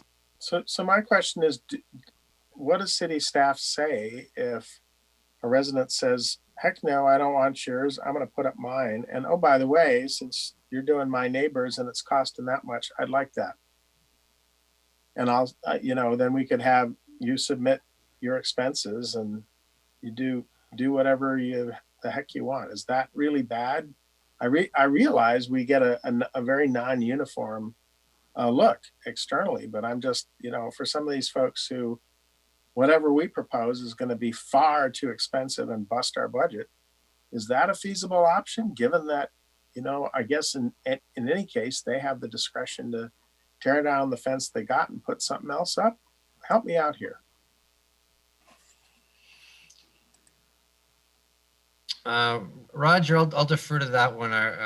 Well, I maybe a question for our city attorney. I mean, as far as Rod, is the question can Yeah, I was just thinking of public works bid and prevailing wage requirements and how that relates with spending public funds. So if you give me a couple seconds, I can work that out, but I don't have it on the top of my head right now. Yeah, I mean, if we do this by conventional means, I respect that the city probably knows what it costs to build these things, and it's going to be way more expensive than a private homeowner could get. So in that case, I think we're just leading people on if we think we're going to build a whole bunch of concrete. So as I would understand it, then we would put what may happen is we could put a limit as to the dollar per foot the city would pay towards a fence. Okay, and then so what happens then when we, after we hear from, what you said, there were 13 who wanted a concrete wall, right? And some of them want a precast concrete wall, which is the more expensive kind. You were telling me it was $800 a foot. No, the precast is cheaper. Yeah, that was the cast in place. Oh, cast in place. Okay, fine. So, but you know where I'm going with this, right? It's going to be, hey, wait a minute, my neighbor got that one and I want to get it too. And okay, now suddenly we're out of funds. Yeah. So we get an inconsistent look, and people that feel like, well, because I wasn't paying attention, now you're not giving me anything because your budget's run out, right? This all feels pretty shaky to me. So technically, Retina Creek Trail is not exactly on the project. What we should really be discussing today are the 9 new projects that's proposed. I know, Liang, but we're trying to come to some resolution of this. If you could respect that, I'd appreciate it. So, we have to decide. We have to vote on a budget, and we have to decide how much we're allocating incrementally to this project if we do. So I would favor the 400,000 that Darcy proposed, but with a limit per linear foot that we will spend on the barrier, whatever you want to call it, precast concrete or wood fence. Okay. But it can't be open-ended because this, I mean, we see what's going on here. It's like every time we think it's done, oh, but we want this, and it just never ends. So there's all sorts of precast things out there. There's permawall, permafence, all these different things. We just need to go out and find out how much it actually costs. I mean, Fine. You want a motion to this effect? wonderful. I'll give you a motion. But okay, is it a motion just to approve the whole resolution, right? Sorry, I move sorry, a that reminder. We have adopt resolution number 20-084, establishing an operating budget for fiscal year 2021. That we approve community funding requests of now 64,000, I believe it is, correct? Or did we already do that effectively in our vote? We never voted on this. So that's tier 1, tier 2, and half of tier 3. What is that total? Yes. I don't remember now. Can the staff tell us what that total is again? The new total would be $90,000. There was $34,000 for tier 1, $30,000 for tier 2, and 50% of the $52,000 in tier 3, or $26,000 for a total of $90,000. So that I'll reread A. Approved community funding requests as just stated of $90,000 is included in attachment E and per our discussion. Approved B, approved budget adjustments as presented in attachment E, with the exception that we are increasing the budget for fencing on Retina Creek Trail by an incremental $400,000 over what we had as of September last year. And 2, adopt resolution number 20-085, establishing a capital improvement program budget of $2,186,750 plus. Okay, so this is, this is where the 400,000 goes, I believe, correct? Correct. Yeah, the 400,000 goes here, not previously. So that becomes 2,586,750. Correct. And approve 1,000 million. Well, now you're going to have to help me. Do I need to then approve more transfers out of capital reserve? Right, because now that goes up by if that goes up by 4, then that becomes 1,989,449 of transfers out from capital reserve to fund the CIP budget in 2021. As noted, 1.23 million to capital improvement projects, capital projects fund, 50 to Blackberry Farm Golf Course Enterprise Fund, 25,000 to Cupertino Sports Center Enterprise Fund, 284,449 to Recreation Programs Enterprise Fund, and as we've said, an incremental 400,000 for this Retina Creek Trail fencing. And then B, yes. Just before on the item number 2 that you read, I believe you read the $1,030,000 to the Capital Improvement Project Fund. That would need to be increased by the 400,000 as well. Oh, I'm sorry. Okay, so without breaking that out separately. Oh, okay. He broke it out separately. So change that to 1,630,000. 1,630,000 to the Capital Improvement Projects Fund. Thank you. And then B. And I'm sorry, did you say 600 or 400? Oh, gosh. Well, it says 1.23 now. So yes, it's 1.63 million. Becomes 1.63, correct? Correct.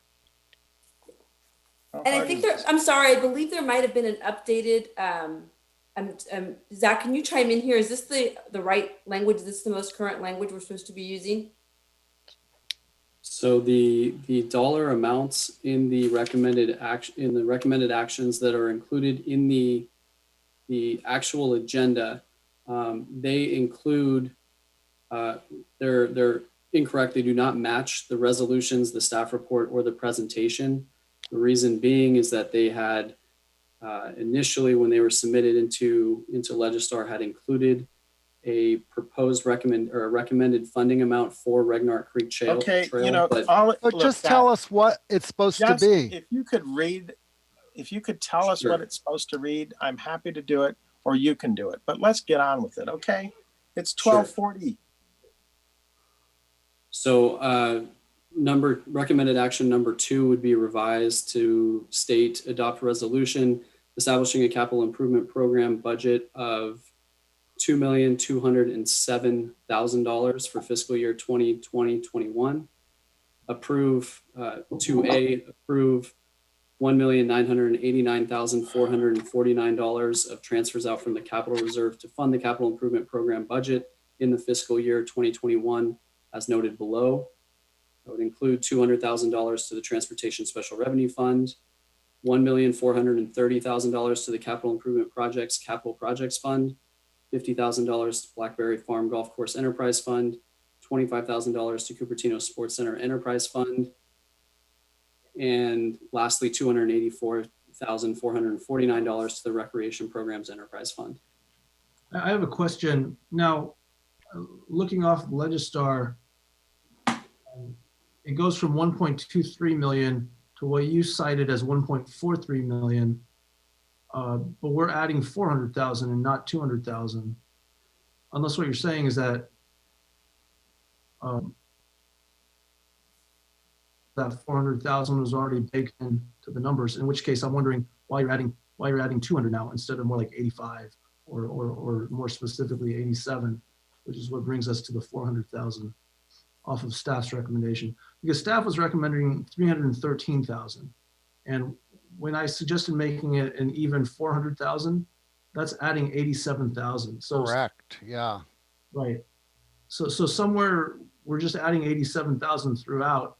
If what you're saying is accurate, that it's already baked in. I mean, Maybe last time the study session, the consensus was 200,000. Maybe that 200,000 is what this staff report was based on. 315 was proposed, I think, these 2 days. Well, can we let Zach? Yeah, I don't think the answer? 313 is in there. We don't need to speculate. Is that the case? There was, and if I need to re-clarify, just let me know. But when the short answer is just to read the recommended action in the staff report and not off of the agenda, which Zach has put up on the screen. Okay, so Zach, can you put it up in such a way that you or I could ensure that the numbers are adjusted per our discussion tonight? Yes, I can. And I don't care how we do it as long as it's legal. Right, just modify it to reflect our discussion here tonight of the 400, because I don't think the 313 was in there yet. It was only 200 that was in there. Is that correct? yes, that's the critical question. Did you add 0? Did you add 200? Or did you add that is actually the critical question. The initial recommended action that we're seeing the capital improvement program budget total of the 2.186 million, I believe it was, that had included a... Zach, just talk about it on the staff report. Like put up the staff report, which had the correct numbers, and then they're going to add 400,000 to that, right? Would it be appropriate to put up a red line version of what's in the staff report based on the additional 400,000? Would that be okay? It's whatever you finance folks need so that we do what's legal here, given our intention. Okay? Right. We don't know if that budget included 0, 200,000, or 313. That's a problem. Do we with need a break while you work this out? It's 0. So I've just put up on a screen here, which is a red line version, adding the 400,000 to all the 3 different numbers outlined in number 2. Okay, so from our baseline coming in this evening, I'm asking Public Works, is it correct? Is this correct? Are we having to add 400 grand to the staff report? Is that what reflects our discussion? That's correct. Okay. Wonderful. Right, because first we said 200, then someone said now it's up to 400. So now the red line version is right. It went up to 2.2 million and 1.9. Okay, so great. Can we get let's just do a new resolution. You want me to start reading this from the top here? Is Yeah, that what just you start want? from the top because Okay, can you scroll back? it'll be I can only faster see- than trying to do it any Okay. other way.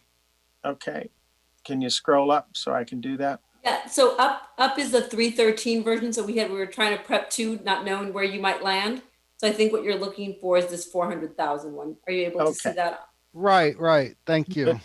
But there was a number one that we had to. Kirsten, I believe, did they adopt number one already, Kirsten, or did we not vote on that? Just adopted the community funding tier portion. Yeah, we have to do number one, I think. Well, we did adopt. Okay, maybe we didn't do I didn't read the resolution. Right. Not Right. include that in her substitute motion. Okay, so can you show me number one, or can I read it from the Legistar? Right. Number one with 90,000 now. Yes, all right, I will do this again. I move that we, number one, adopt resolution number 20-084, establishing an operating budget for FY 2020-21. A, that we approve community funding requests of $90,000 as included in attachment E as modified by our discussion tonight. Tier 1, Tier 2, plus all Tier 3 at 50%. B, we approve budget adjustments as presented in attachment E. C, we approve conversion from limited term to permanent for senior management analyst and administrative services department. And 2, we adopt resolution number 20-085, establishing a capital improvement program budget of $2.207 million for FY 2021. We approve 1.989.449 million of transfers out of the capital reserve to fund the capital improvement program budget in FY 2021 as noted below. 200,000 to the Transportation Special Revenue Fund, 1.43 million to the Capital Improvement Projects Capital Projects Fund, 50,000 to Blackberry Farm Golf Course and Enterprise Fund, 25,000 to the Cupertino Sports Center Enterprise Fund, 284,449 to the Recreation Programs Enterprise Fund, and we approve 217,550 dollars of transfers out of the general fund to fund the capital improvement program budget in FY 2021 as noted below. 217,551 of public safety power shutoff funds to Recreation Programs Enterprise Fund. And number 3, we adopt resolution number 20-086, establishing an appropriation limit of, is this number still correct? 109,062,934 dollars for FY 2021. Is that number correct? Yes. Yes, it is. Okay, that's my motion. Great. I will second Rod's motion. Sorry, I have a very important question to ask about what's really on today's agenda, which is the new projects that we are approving for CIP. I couldn't find it in today's staff report. So I found it from the CIP study session. And I'm sharing it here, so I just want to double check. Are these 9 projects that was proposed in the CIP study session still exactly the same, or the amounts exactly the same in the proposed in the budget today?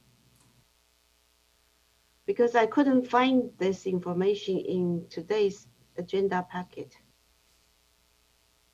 Remember, we had a new project for traffic calming, minor park amenity, for park and sports center, Black Farm Golf Course. And here were like the numbers, like 300,000, 200,000, then for the park amenity. I don't think any of those have changed. So these are still in the budget. It seems they're missing from the agenda packet. They're not. It's attachment D, as in Dave. D? Yeah. Attachment D has this description, but it's not. If you scroll the way up, you'll see that those are the new projects. And then I think on page 9, that's the new projects. Right. And then The staff report doesn't mention this at all. page So 11 is the existing projects. That's where the existing projects are. yeah, this I know this is a narrative that usually is there for all the projects. It's a narrative. And the staff report didn't mention this 9 proposed projects, how much they are. So the total is still the same as here. Is that right? Roger, can you confirm that? I don't think there's anything changed in those. Yeah, no, the only thing that changed I is know what- you guys have changed some numbers today. yeah, so- and that's what Michael highlighted in his presentation, and Andre. Those were the changes. Right. We went through all of those budget items. Right. So then I would like to point out that I would like more details on the implementation later on how we are going to, I think you mentioned something last time. I hope to get something in writing or maybe a future discussion, how we are going to decide which project is funded. You guys had some idea about the traffic calming one and then about the park amenity one. So if I can get something written, that would be great. My concern is, for example, we had an annual budget of 125,000 for school audit project. Once we have an annual allocation, I have no visibility on what's done each year. And then I just got the table from Deb today that the school audit item has spent only $28,000 or $29,000 last year. So We will like more visibility on this kind of annual budget item in the future. We will follow up with a couple of those items. I would encourage us to move along since it's Right. There's a motion and a second. So can we have a roll call vote, please? Councilmember Chow, Aye. Councilmember Sinks, Aye. Councilmember Willie, Aye. Vice Mayor Paul, Aye. Mayor Scharf.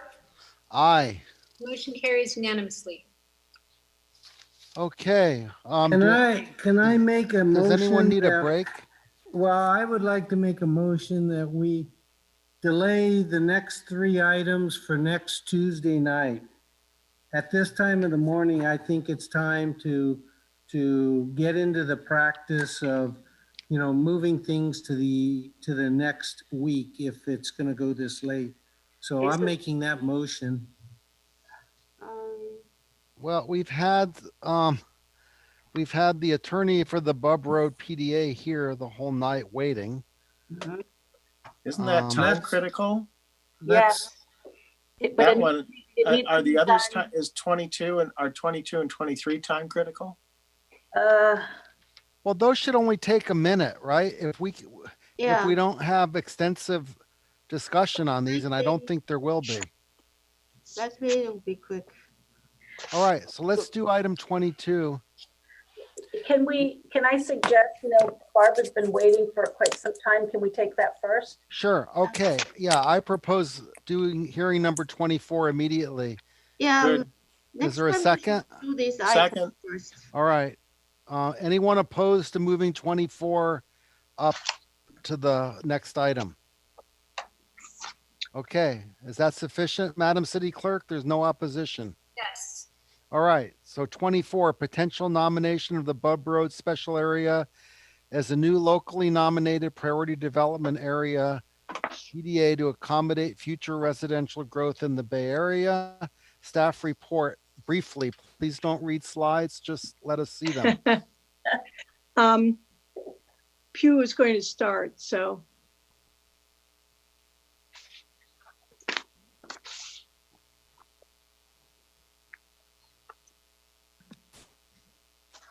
Good evening, Council. This is Pugh Ghosh, Planning Manager with the Community Development Department, and I'm here to share the staff report for the potential Bob Road PDA.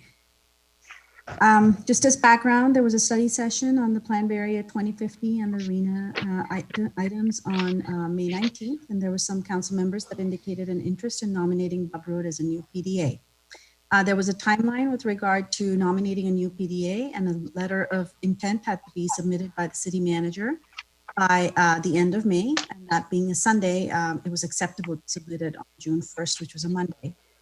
With that, the council has to adopt a resolution nominating the new PDA by the end of this month, and which is why we're here tonight. Just as for Plan Bay Area background, SB 375 was adopted and signed into the government code by the governor in 2008. It requires a regional land use plan and transportation long range plan, but they basically both be tied in order to reduce greenhouse gases. The first Plan Bay Area for our region was adopted in 2013. It was updated in 2017. And a new Plan Bay Area 2050 is under development right now. Plan Bay Area 2050 was started with the Horizon Initiative that ran through 2018 and 19. It was basically a stress testing of future growth strategies and policies using a land use model, which they call Urban Sim 2.0. The final result of that was a futures final report that had strategies and other things identified in order to reduce greenhouse gases, and also how to apply land use and how is future development anticipated within the Bay Area region. Currently, the draft blueprint is anticipated in July 2020, with the final blueprint of the Plan Bay Area 2050 anticipated in December of this year, and with the final Plan Bay Area 2050 being adopted in September 2021. One of the things, Plan Bay Area 2050 comprises of two portions. One are growth geographies, which basically decides where development should occur. And these are divided into several categories, particularly priority development areas, priority production areas, priority conservation areas. So where will housing go, where will jobs go, and where will open space be? Those are three main categories. In addition, it also identifies transit-rich areas, which are along the fixed rail lines that area has, which is within a half a mile of a regional rail station.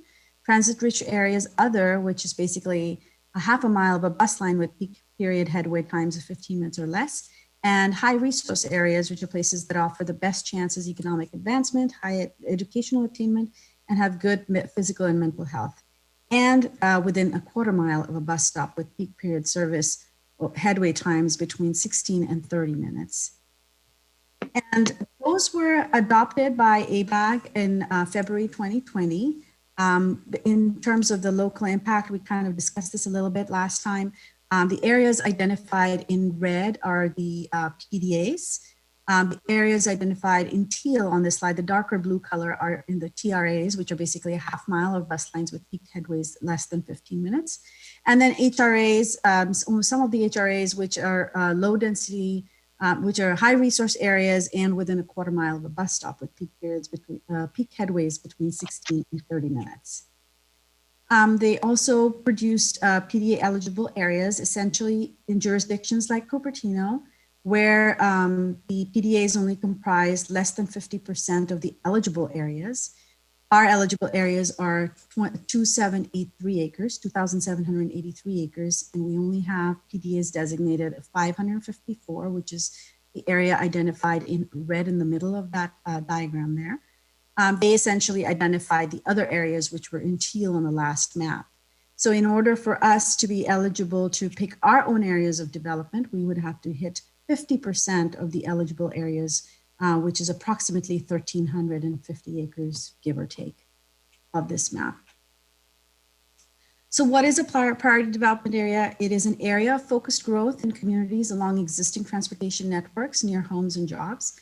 PDAs must be within an existing community, within a half mile of frequent transit, and in an area planned for future housing and job growth.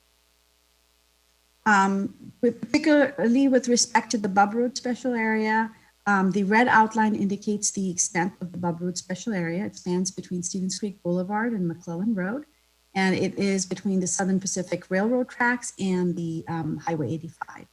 It is approximately 0.6 miles from the De Anza College Transit Center. The general plan vision for the area is a tree-lined avenue, which will eventually become more bike and pet friendly, with an improved street grid network to facilitate foot traffic from the local workers that work there and for school children that go through the area from the northern and eastern areas of the town. In terms of the uses allowed on this in this area, it's mainly industrial uses. The zone is MLRC, and some neighborhood commercial uses and with limited residential uses. It has a land use designation that allows up to 20 dwelling units per acre. However, the general plan vision also talks about ensuring that the non-residential uses in the area do not impact the existing industrial uses. And it also allows for appropriate landscape buffers and setbacks on abutting low-density residential areas. The existing uses on the site currently are there are multiple Apple facilities. They occupy up to 15 of the buildings in that area. Pretty much the entire western side of that street is occupied by Apple and a few buildings at the south end as well. There's also a Caltrans maintenance yard, approximately 3 acres in size. There's also a church, the Home of Christ Church is also located in that area. And there's a smattering of other industrial type uses. There's some electronic parts suppliers, pharmaceutical company, and a recent purchase of a building by a development company that is redoing one of the buildings there right now. In terms of next steps for the PDA, if the council designates this a PDA, MTC and ABAG staff have indicated that there will be no change to the adopted growth geographies at this time that are being considered in Plan Bay area. A specific plan is required at this time, not at this time, but by December 2024. And Plan Bay area, PDA planning funds might be available through a competitive grant process through MTC, through their OBAG grant funds. And with that, I'll hand it over to Barb to talk more about PDAs. Right, so the biggest benefit of a PDA nomination is that it has priority for funding, first of all, for the plan, and secondly, for various mobility improvements. So it seems that the most recent round of funding for planning was in 2018. And everybody who applied got money, although it wasn't a great deal of money. The biggest grant was to Santa Rosa and San Jose for $800,000 each, and then on down. But in any case, there was that planning money, but it doesn't seem to be available every year. There's much more money available for the mobility improvements. The average grant size is $2 million, according to the ABAG site. The biggest project was Market Street improvements for San Francisco. That was $16 million. And some local cities, Palo Alto, for instance, has received $13 million over time. Sunnyvale's gotten $18 million. The county, Santa Clara County's gotten 22. So there are substantial PDA funds available for improvements. So Pew, could you do the next slide? Sure. So what are the possible disadvantages of a PDA nomination? One is that because it would be a new growth area that's not in the growth area now, it could possibly increase the Plan Bay Area growth projections, which could increase the city's RENA, although the relationship isn't very clear. We were asked to check again about what the relationship is to Plan Bay Area and the RENA, because right now Plan Bay Area isn't a factor in RENA. And we got an email back from the ABAG staff that's working on Plan Bay Area saying that at this point, the Housing Methodology Committee has not made a decision about whether or not to have Plan Bay Area play a role in the RENA. It could be used as the baseline, which is adjusted by the RENA, or as a factor in the methodology. If the plan's not specifically incorporated into the methodology, then the plan could influence the RENA because it needs to be consistent with the Plan Bay Area's development pattern. And the Housing Methodology Committee is going to consider both of these issues on July 9th. So as we said in the staff report, if adding a growth area, which is not very big, but if adding a growth area increases the Plan Bay area growth projections, it's possible it would increase the city's RENA, but the relationship isn't clear because the methodology isn't entirely worked out. A second possible disadvantage is that the city does need to prepare a specific plan within 4 years.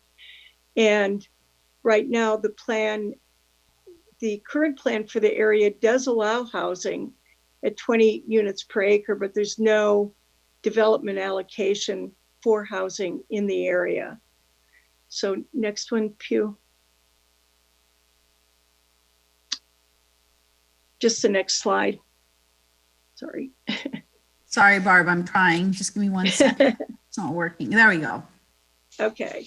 So here's some things where where designating a PDA really has no effect. It has no direct effect on land use.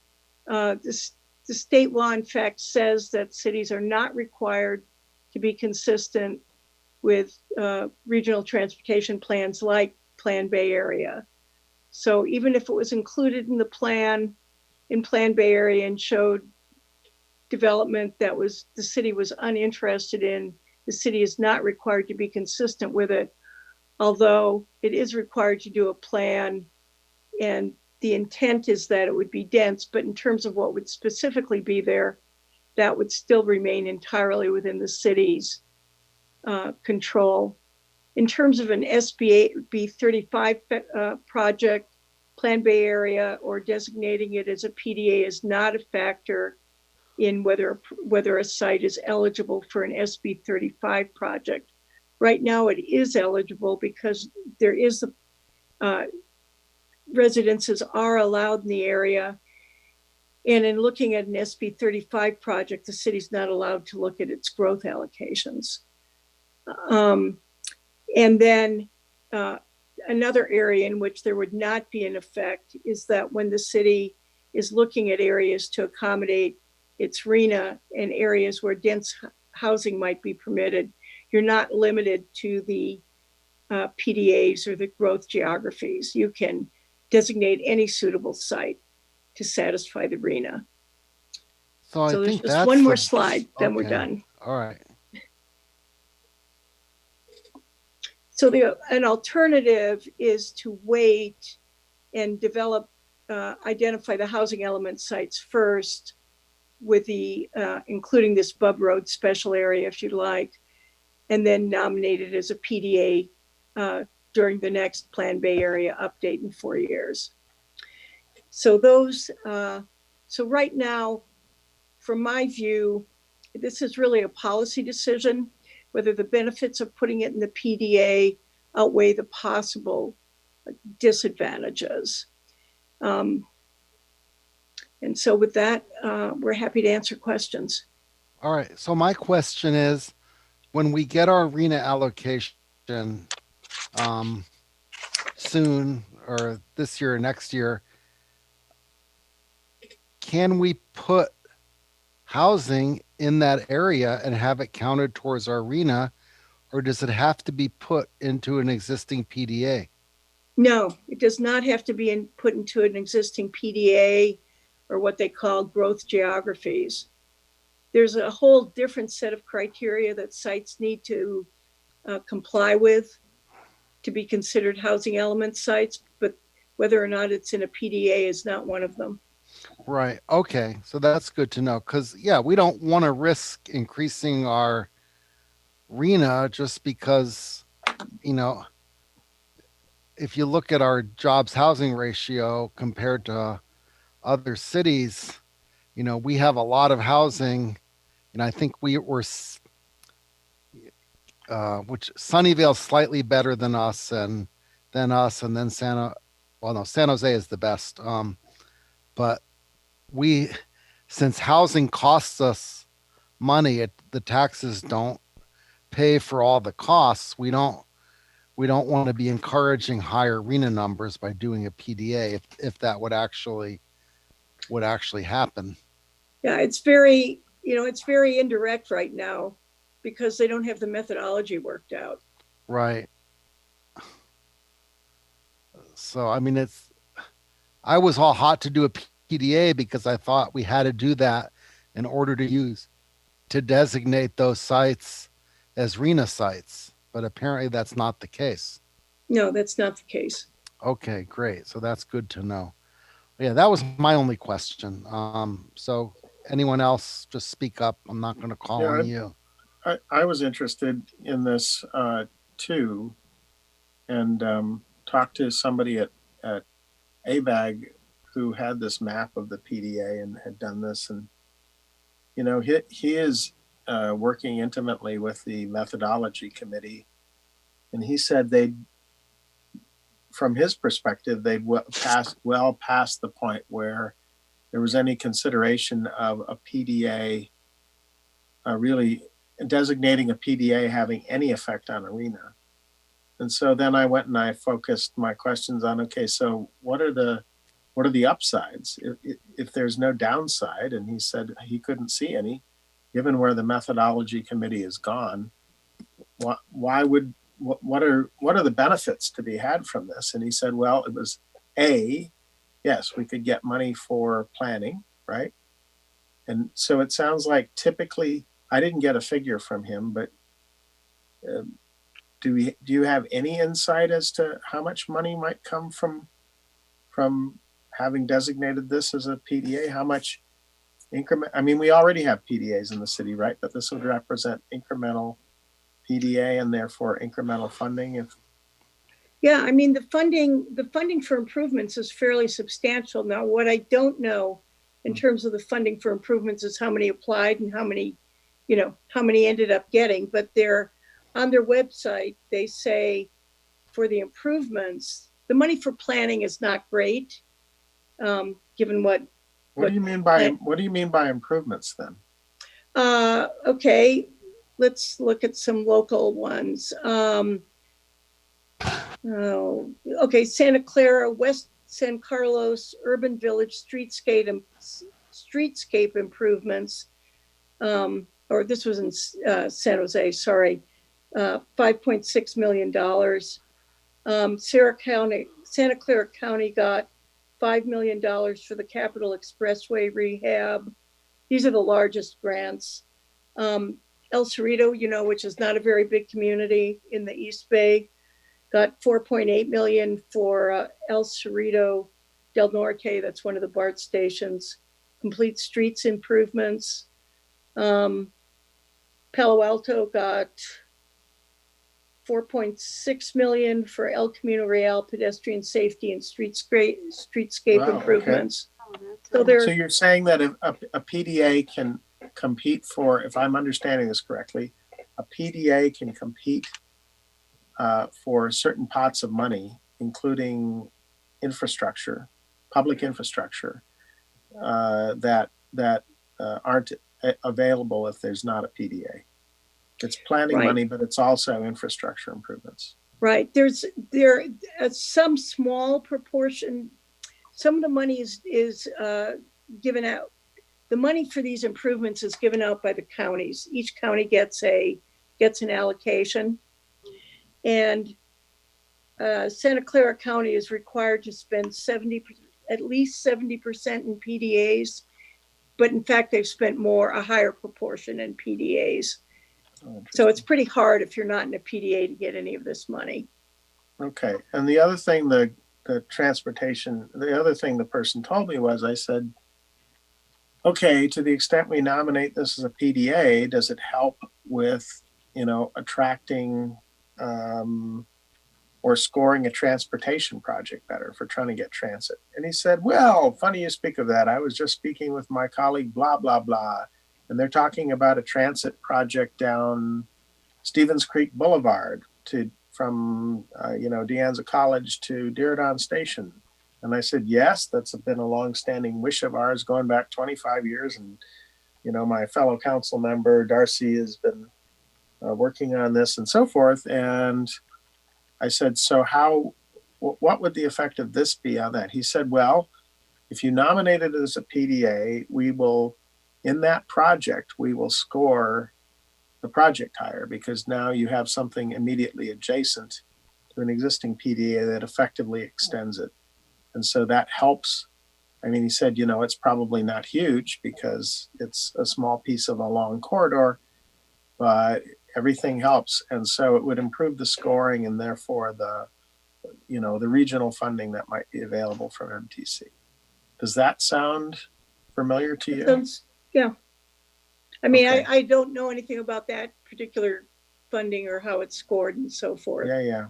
But I know they've been working with plausible. Transform on, you know, projects which would include the Stevens Creek corridor, and there's been a lot of discussion about scoring, I know, going on. So, All right. So who else would like to ask questions? John?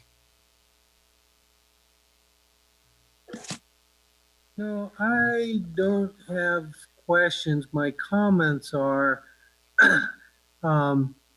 while thank staff for putting in the aerial picture, you know, so that we can truly see that it truly is void of any residences as we speak. It's all commercial buildings, which would be an indicator that it would be a new area to explore for housing. Great, sounds good. But my concerns is I really feel we need to be notifying the residents, the community, that we're considering making this a PDA and give the community a chance to weigh in on it. Sure, we know we've got to do these RENA requirements and stuff, but I believe the community deserves to be in the process. We need to tell them what our RENA allocation numbers are and how difficult that's going to be in the community to find places for all those. But that's all part of the dialogue. We go and designate this as a PDA, and then after the fact go and say, okay, residents, we're going to have a town hall meeting and talk about how to incorporate the RENA numbers. Oh, and by the way, we went ahead and made this a PDA while you guys were asleep. You know, to me, that doesn't fly. The residents have to, you know, have sufficient notice that we're going to be doing something like this. And I do think it's a good thing, but I think the residents have to be in it. So that's my comment for tonight. So, John, even without it being a PDA, these could be designated RENA sites. I agree. So the PDA is almost immaterial as to whether you would put housing there, and housing has been proposed there before. And it has a 21 unit per acre allowance as we speak, but it's still, it's a major, in my view, it is still a major decision for the city that I think the residents deserve to be part of. Okay, Liang. Mute. Hi.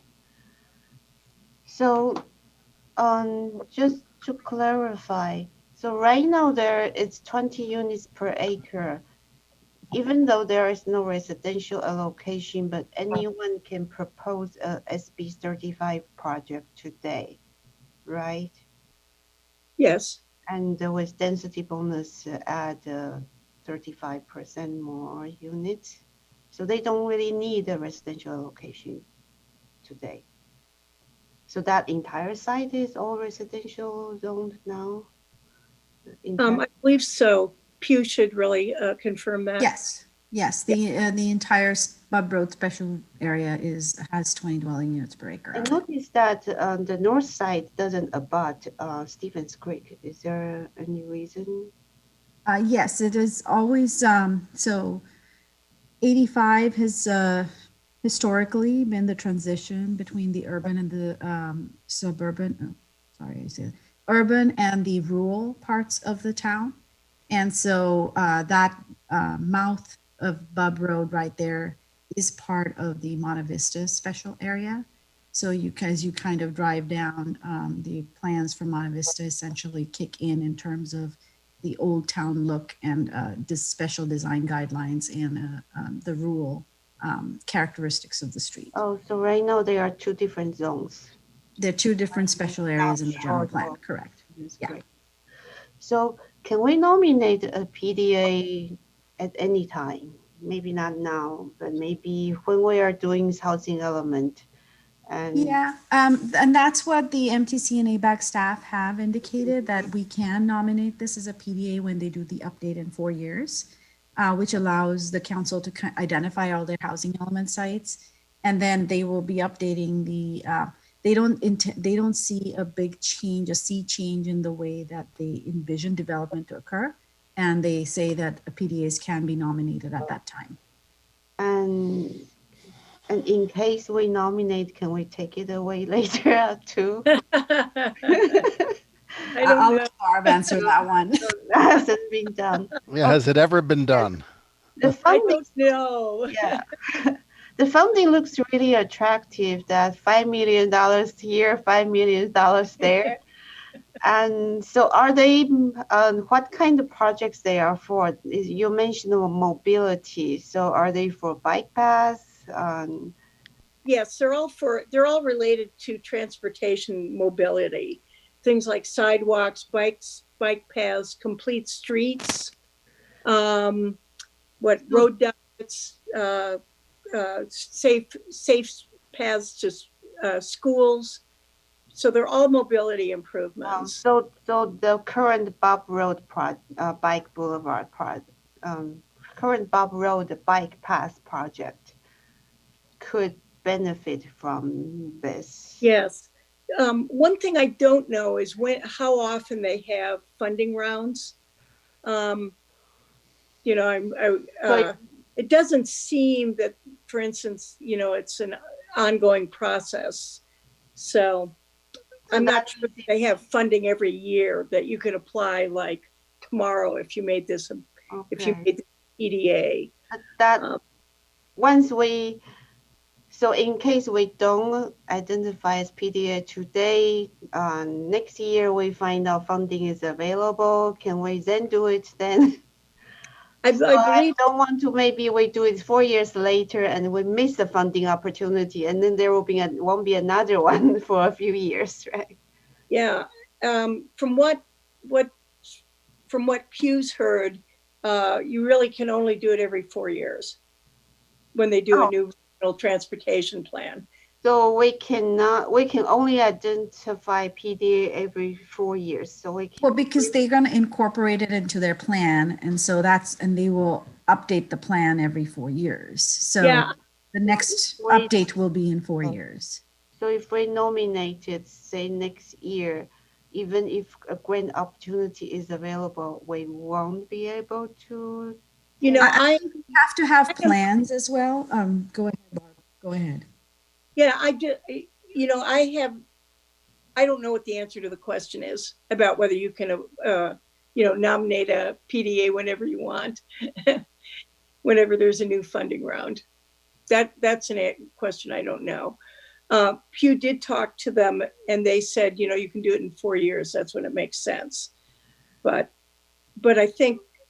I'm not sure exactly if they take nominations constantly. Well, it hardly matters. They're not gonna do anything for us in terms of money and other things until the next window. The last window closed at the end of last month, right? And so as a result of our discussion, city manager filled in got a permission slip to let us debate about this, but I think that's expiring this month, right? We could only extend this so far.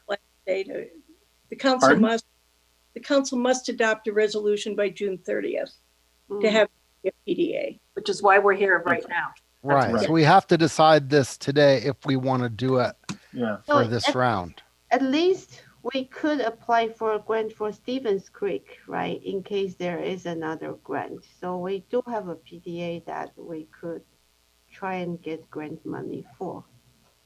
I think we did get some grant money as part of the OBAG 1 funding, which was back in 2015. Uh-huh. So, yeah. Okay. I mean, I'm certainly in favor of doing this. I think for those of you who feel like, you know, we haven't put enough of these developments up on the west side of town, here's your chance. Right. It's just we can do developments whether or not it's a PDA. That's the. Yeah, it's just, Yeah. I mean, it seems like there's a lot of ups there. Well, I don't know how much upside there is, but there's sure some upside, and I don't get the downside. Yeah, it doesn't seem to be downside because we just had agenda item on the arena allocation, the proposed ones. And the PDA is not one of the factors that their current plan is considering at all. So Right. As I said, they'll add it. Yeah, the staff is apparently going to talk to the Housing Methodology Committee on July 9th about whether or not to make Plan Bay Area a factor. That's what makes it an unknown. We haven't heard from Vice Mayor Paul yet, so I was hoping. Oh, sorry. I mean, I don't really have any questions on it. I'm reading the staff report again, and it seems that it was stating that we would need to designate quite a few more acres as PDA eligible areas in order to reach a 50% threshold, which actually we're quite far from. The heart of the city is only about 500 some odd. And the advantage to that is that it would take away some of the focus on other areas for growth. But if we don't get to that 50% threshold, we don't take away the focus there. And then I'm actually reading in the staff report that the expectation is that our arena numbers will be slightly higher if we were to add PDA, designations in our city. So I'm leaning towards the idea that I'm open to talking about it, but I would very much like to hear a bit more as to what our community has to say. So in that respect, I'm leaning more towards where Councilmember Willie was describing. One other thing I want to point out is that we really haven't had any kind of an opportunity to vet this with the current occupants of this corridor. And I think that should be taken into account. So, unless we have, I mean, please feel free to correct me if I'm wrong, but I don't think we've talked to the list of entities that Pew put up in her part of the presentation with regard to what their input would be and their feedback on this change designation. No, and I think that's if you looked at, well, I don't want to go back to the last slide, but the last slide had a concern about outreach. Right. That very reason, correct. Yeah, so I mean, if we designated PDA and later we think, well, let's pull that back because it's not getting us as many benefits as we thought it would. And we're actually, burning some bridges around our community that we really hadn't anticipated as much. Then I think it cautions a little bit more towards taking our time and examining what the effects of this would be. So I'm leaning against. I mean, I'd be happy to listen to any members of the community with regard to what their thoughts are on it. But I do have finally one person that wishes to talk. So. Well, it is 1:30 in the morning. 2 people now. Oh. 3 people. Whoa, you have dedicated citizens. Right. So maybe we should go to them. This is a pretty wonky topic for this time of night. Yeah. So I'm going to let them speak now, and then we can decide. Peggy. Good morning. Can you hear me? Good morning. Oh, yes.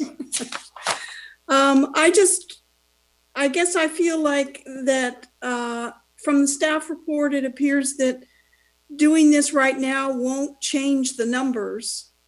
But it could help maybe in 4 years. So I would tend to say, put a little bit more careful review into it. There's no mention of other areas. What about South De Anza special area, right along De Anza? there's a big chunk that isn't designated. You're not going to get to 50%, so that doesn't buy you a whole lot. And also tying into this, bringing it in as a PDA, to me, I always got the feeling that that means that you have to increase the housing. And there was supposed to be a Cupertino housing survey. So as part of the review, maybe incorporating that and seeing what the residents want as far as housing there. Anyway, it feels too fast to me. And it doesn't seem like until you find out, if you wait a little bit, maybe you'll find out how this is going to play into their calculations. That's all I wanted to say. Okay, thank you. Now we move to the other Griffin. Jennifer Griffin, no relation. Yes. Hi, our city council. Can you hear me? Oh, yeah. Okay. Yeah, and it's now 1:30. I kind of am echoing what John said about, believe me, after 18 years of sitting through city council meetings and planning, there's a lot of stuff that comes up after 1 o'clock in the morning. You all can attest to that. And sometimes it's extremely important. This, to me, is a bad route to go. I have been highly suspicious of Plan B area since it was Plan B area 30, 40, 50. Knowing what I know now about the MTC and the ABAG and CASA, I would not trust these entities with a 2-year-old child. This is like taking poison from the old witch in Sleeping Beauty. I mean, I'm sorry, I've got my thing setting up. This is as bad as it gets. We are Rena for us is going to be hosed either way. We know that. They are going to stack the decks against us. It could be sky high because Rena is political theater. It is something that is used. It is pushed back, and ABAG and MTC are supposed to be doing Rena. So it's like, when will we stop being asleep and wake up and realize that these people are out to get us? And I cannot say that again. They are out to get us. I almost dislocated my back yesterday because of a pothole on Bollinger near Tantau. My tire almost fell into a hole. The San Jose side of Bollinger is so poorly maintained. Nothing against that. And they want in that Plan Bay area, whatever, they came up with this at the study session. They want Bollinger to be one of their blessed PDAs. And that part about having Diridon come down to De Anza College, who is supposed to be coming there? It's Diridon Station. What do they have to do with De Anza College? They don't even go to San Jose State. They can't even get to San Jose State. And right now, we have so much construction at my end of Stevens Creek Boulevard that there are potholes there. I don't want anything else coming down Stevens Creek Boulevard until we study it. We don't know what is happening to the areas of Heart of City. And I don't know if you guys were here, but I lived through the drama of when they wanted to put housing in at Measure X. And the neighborhood said violently no. So yes, John, we need to look. The outreach is lacking on this. This is the poison apple that was given to Snow White. I do not trust MTC, ABAG, CASA, any of it at all. We are waking up. We realize that they want to take our land. And I cannot emphasize that again. They are out to get our land. So we need to proceed cautiously. And if they're throwing around $1 or $2 million, and you can't improve transit into Monte Vista. All these kids are going to Monte Vista High School. It's a dead end road. There's nothing down there. Transit. So please do not do this at 2 o'clock in the morning. The ire of the neighborhoods will just go berserk. Okay, finish up. Thank you. Okay, and last we have Lisa Warren. Welcome, Lisa. Hi, good morning. So yeah, it is a wonky topic for this time of night or morning. It Sorry. has been said by Councilmember Willie and Vice Mayor Paul, this is not the time to do this without having engagement. I actually think it's something that Planning Commission should have a shot at too. There's property currently on the market at 2 sites equaling 106,000 square feet on Bub right now. So talking to who's occupying now and talking to who may purchase that is another thing. I'm not even sure that I'm against doing it or for doing it. The 6 pages of staff the staff report, and then the information and the slides that some of them went too fast for me to catch the numbers. It just feels like this is totally inappropriate to even talk about further tonight. And I'm glad there's at least 2 of you that agree with that have a vote in this. But yeah, I mean, I'm sleepy. I'm actually hungry for breakfast at this point. But it's a bad move to make a move. And for reasons that other people said, for something Peggy sent in earlier, discussion at the end of Planning Commission meeting from last night, it's just wrong. And I'm losing my voice, so there you go, I'm done. Okay, thank you. That's all the hands I have raised, so we can bring it back. Yeah, I'm torn here. I remember the Measure X. It was a Taylor Woodrow project. It was promoted by a certain politician who made the community very angry. But that was back when all those schools, Lincoln, Regnart, Kennedy, and Monte Vista, were very overcrowded. And now they're getting to be the other way with, under enrollment. And I know the CUSD is thinking of closing some of the elementary schools because of that.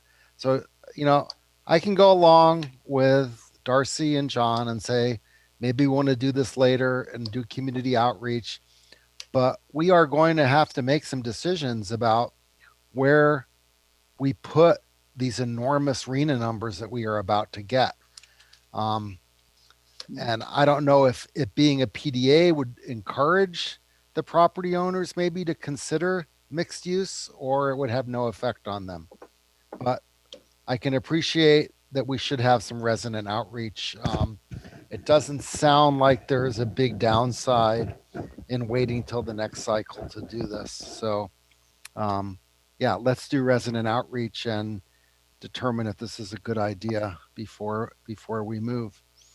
Well, I think the deal is you either have to do it tonight or you wait 4 years. Right, So it's about that exactly. simple. We would have to wait 4 years. But we are rushing into it, I think. Do you want to take a vote? I agree we should not do it now and maybe consider that in 2 years when we are doing the housing element. 4 years. No, we need to decide before that 4 years. Oh, right. Yeah, we would do it in 2 years. We want to do outreach, right? Yeah. But I think it seems there is no downside now that we understand it. But for the public who doesn't understand it, they will be really concerned.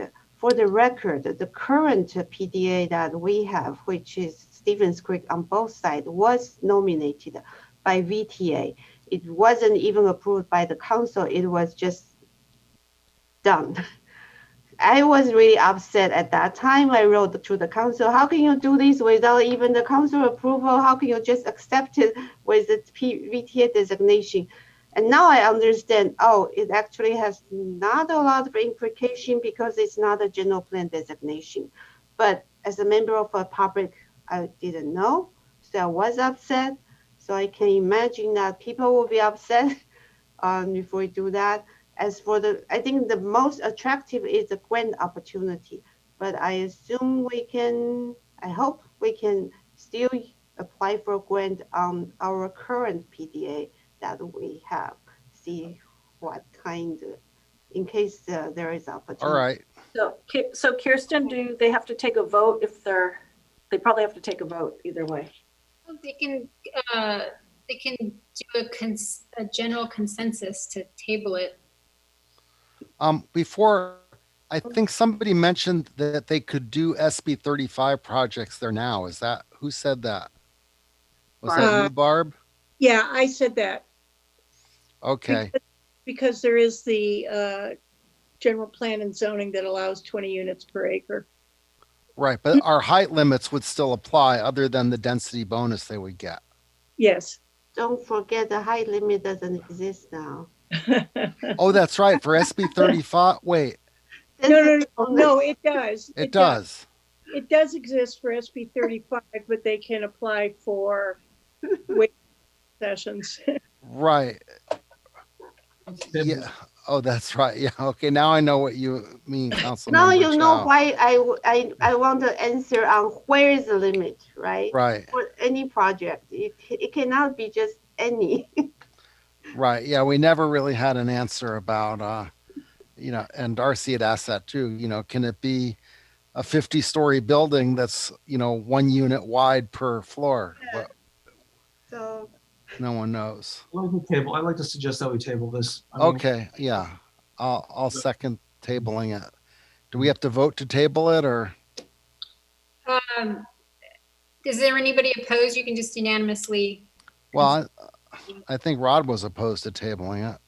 Yeah, I think we should do it. I mean, it's a sign that we want to play and that we are interested in developing this area to higher use.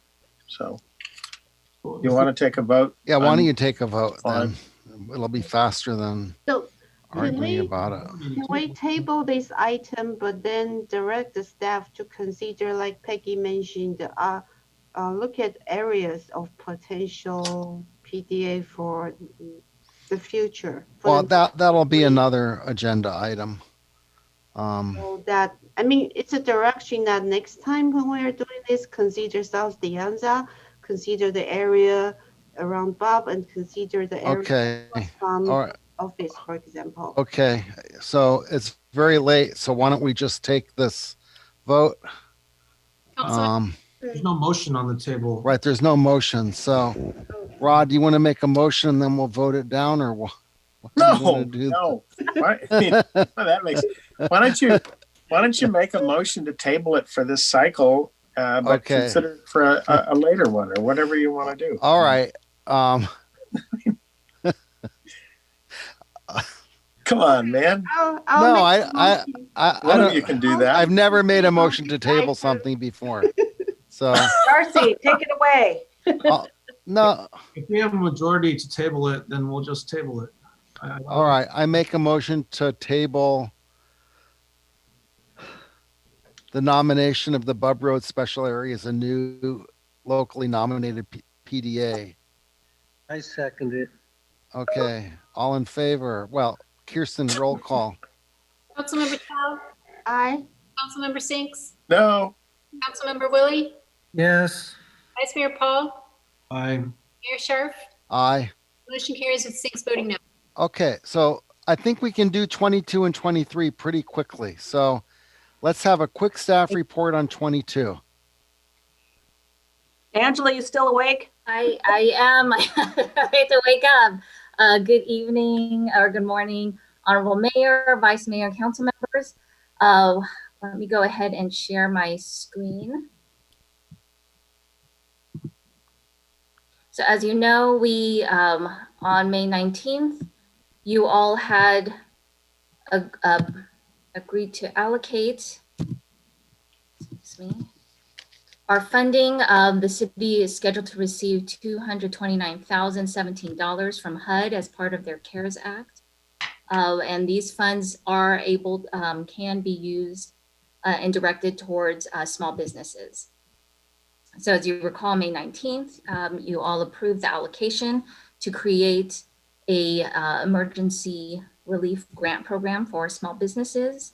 This is a breakdown of the funding allocation.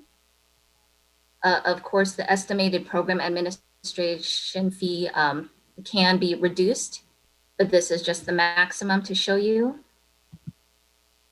The grant objectives, to provide one-time emergency relief grants of $5,000 to qualifying small businesses. But right now, the recommended term for small businesses would be 2 to 25 employees. Oh, you don't need then, to read each of the bullet points. Okay. You can just read them on the screen. Sounds good.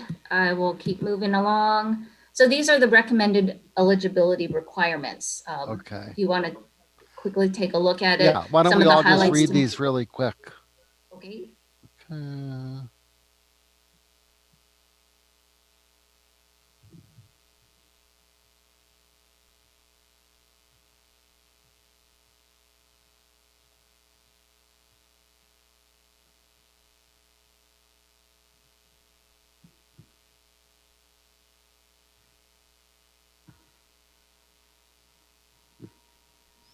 These are Okay. the existing ones they are already using in the program, right? Yeah, many these were in the staff report. Yeah. Okay. Is there any Okay. requirement that they have been profitable prior to COVID-19? Well, one of it was had gross receipts under 5 million. It doesn't say that there was profitability. It's just that they had been in business with the assumption that they were profitable. But we can, I guess we can consider that as an eligibility. But that's kind of a difficult threshold to see if they're profitable. Yeah, I know. It's just we have a lot of businesses that open, especially restaurants, that as soon as they open, you realize, this is totally the wrong restaurant for our demographics, and they last, they might hang on for a year or two and then go out of business, but they've never made any money. And now we're going to be giving them this money. So Angela, what he's getting at is that if a business is having troubles because of COVID, that's what we want this money to go to.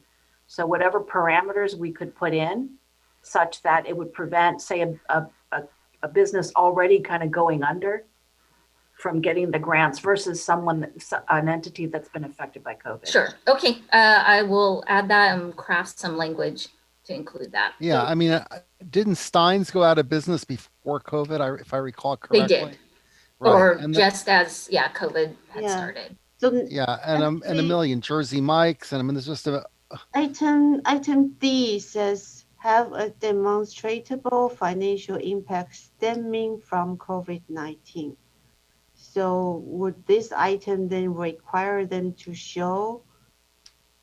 Yes. They were So some of the documentation would be for them to show past their tax forms.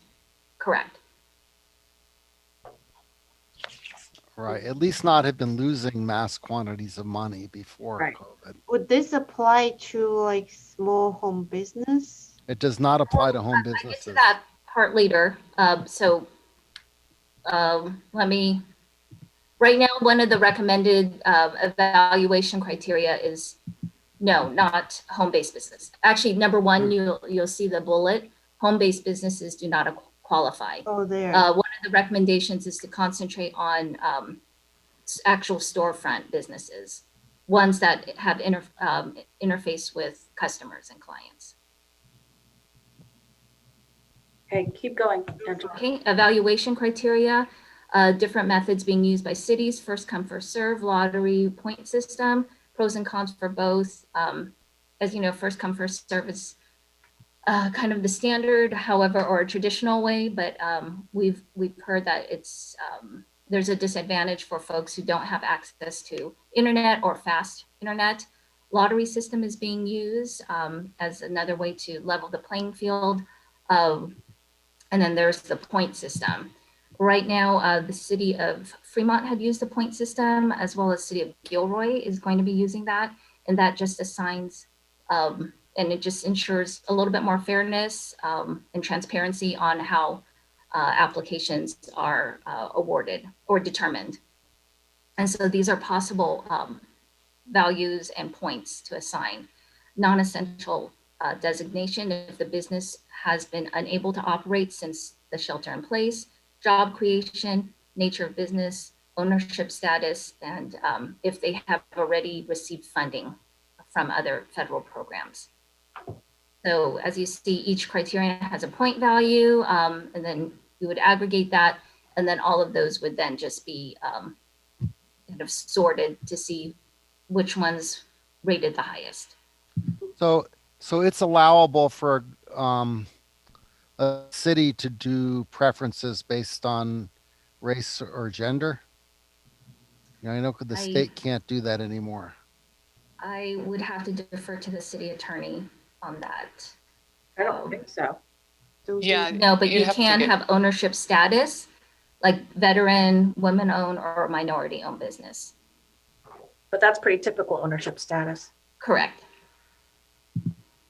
And then this is just a quick overview of what the flow chart would look like. Conduct public outreach to explain the program prior to the application period opening, application period. Then business owners would submit application with supporting documentation. The program administrator that we would contract with would review all the applications, confirm accuracy and completeness, and then follow up with the top scoring applicants. Okay. Wait, back up. You Yes. mentioned that on I guess the one before, you mentioned that the veterans owned and women owned, the minority owned, our status is legal right now Yes. Correct. Typical federal categories for businesses. Yes. for federal and state funding. So these Oh, are this is CARES Act money. This is federal funding. federal money. Yeah, it's But CARES Act. right now the state is also allowed, right? Yes, it's the same categories of business. That's because there is this ACA 5 thing, a bill that they are saying right now we cannot give preference to women and minority. So then that's not true. If you'd like, our office could follow up on this and advise, Okay, if the that's council fine. moves forward. We don't need Thank to you. do all this here. No, yeah.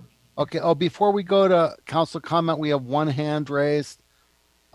Jennifer, go. Be brief, Hi. please. Yes. Hi, City Council. Yeah, it's 2:00 now. Oh, well. Hey, the good stuff starts after 2. Anyway, we have a family member right now who was trying to save his small business. And I really didn't know that much about small business owners, but I've learned a lot since COVID began and seeing what he has been going through. I'd say at this point with Cupertino, if you can get that money into the hands of any of our local stores, retail, small business, nail salons, catering, we have family members right now that are on unemployment because they were helping with catering. This is in San Francisco. So I think that if you guys can look into a lot of different areas where this might be affected, retail, yes, we want to keep storefronts out, open. You know what San Francisco's doing? They may start taxing business people who own empty storefronts. Whatever you can do, get the money out there. These people, I believe they can pay employees with it. Nail salons, okay, take a look at that. We have a lot of them in town. Those people are probably not open. Haircut places, et cetera, et cetera. Cupertino has a lot of opportunities to provide any type of support. And there are, regardless of what federal thinks, there are still a lot of people that are suffering because they cannot. What about house cleaning businesses, et cetera, et cetera? So let's explore this.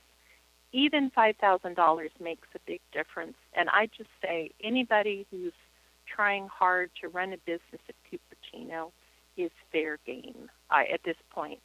Thank you. All right. Thank you, Jennifer. All right. Bring it back to council and there's more questions or we get a motion. So the item F says that they just need to be in business for 1 year. That seems to be kind of short to prove they are sustainable. So that can be changed. What do you guys think? Maybe like 3? No, that's what I mentioned. You know, if they're in business for a year and they've been profitable but are now unprofitable due to COVID, that's fine. But if they've just been unprofitable for years, that's not fine. So a year is okay, or I don't know. I have not really thought about that level of details. I would I would suggest leave that, it to Angela. yeah, I maybe would we can make it one of the criteria that we would prefer a longer term business that will help, right? except that you can do 1 year, because what we would do is, or the administrator would require the tax forms from last year, right? So they had to be in business last year. So if they were doing well last year and all of a sudden they're not doing so well here, that's enough to establish they've been affected by COVID. But I mean is we can give preference to business that have a business license longer. Then that way we are favoring long-term business. Yes, we can make that one of the point criteria if you like the number of years, then they would get that number of points.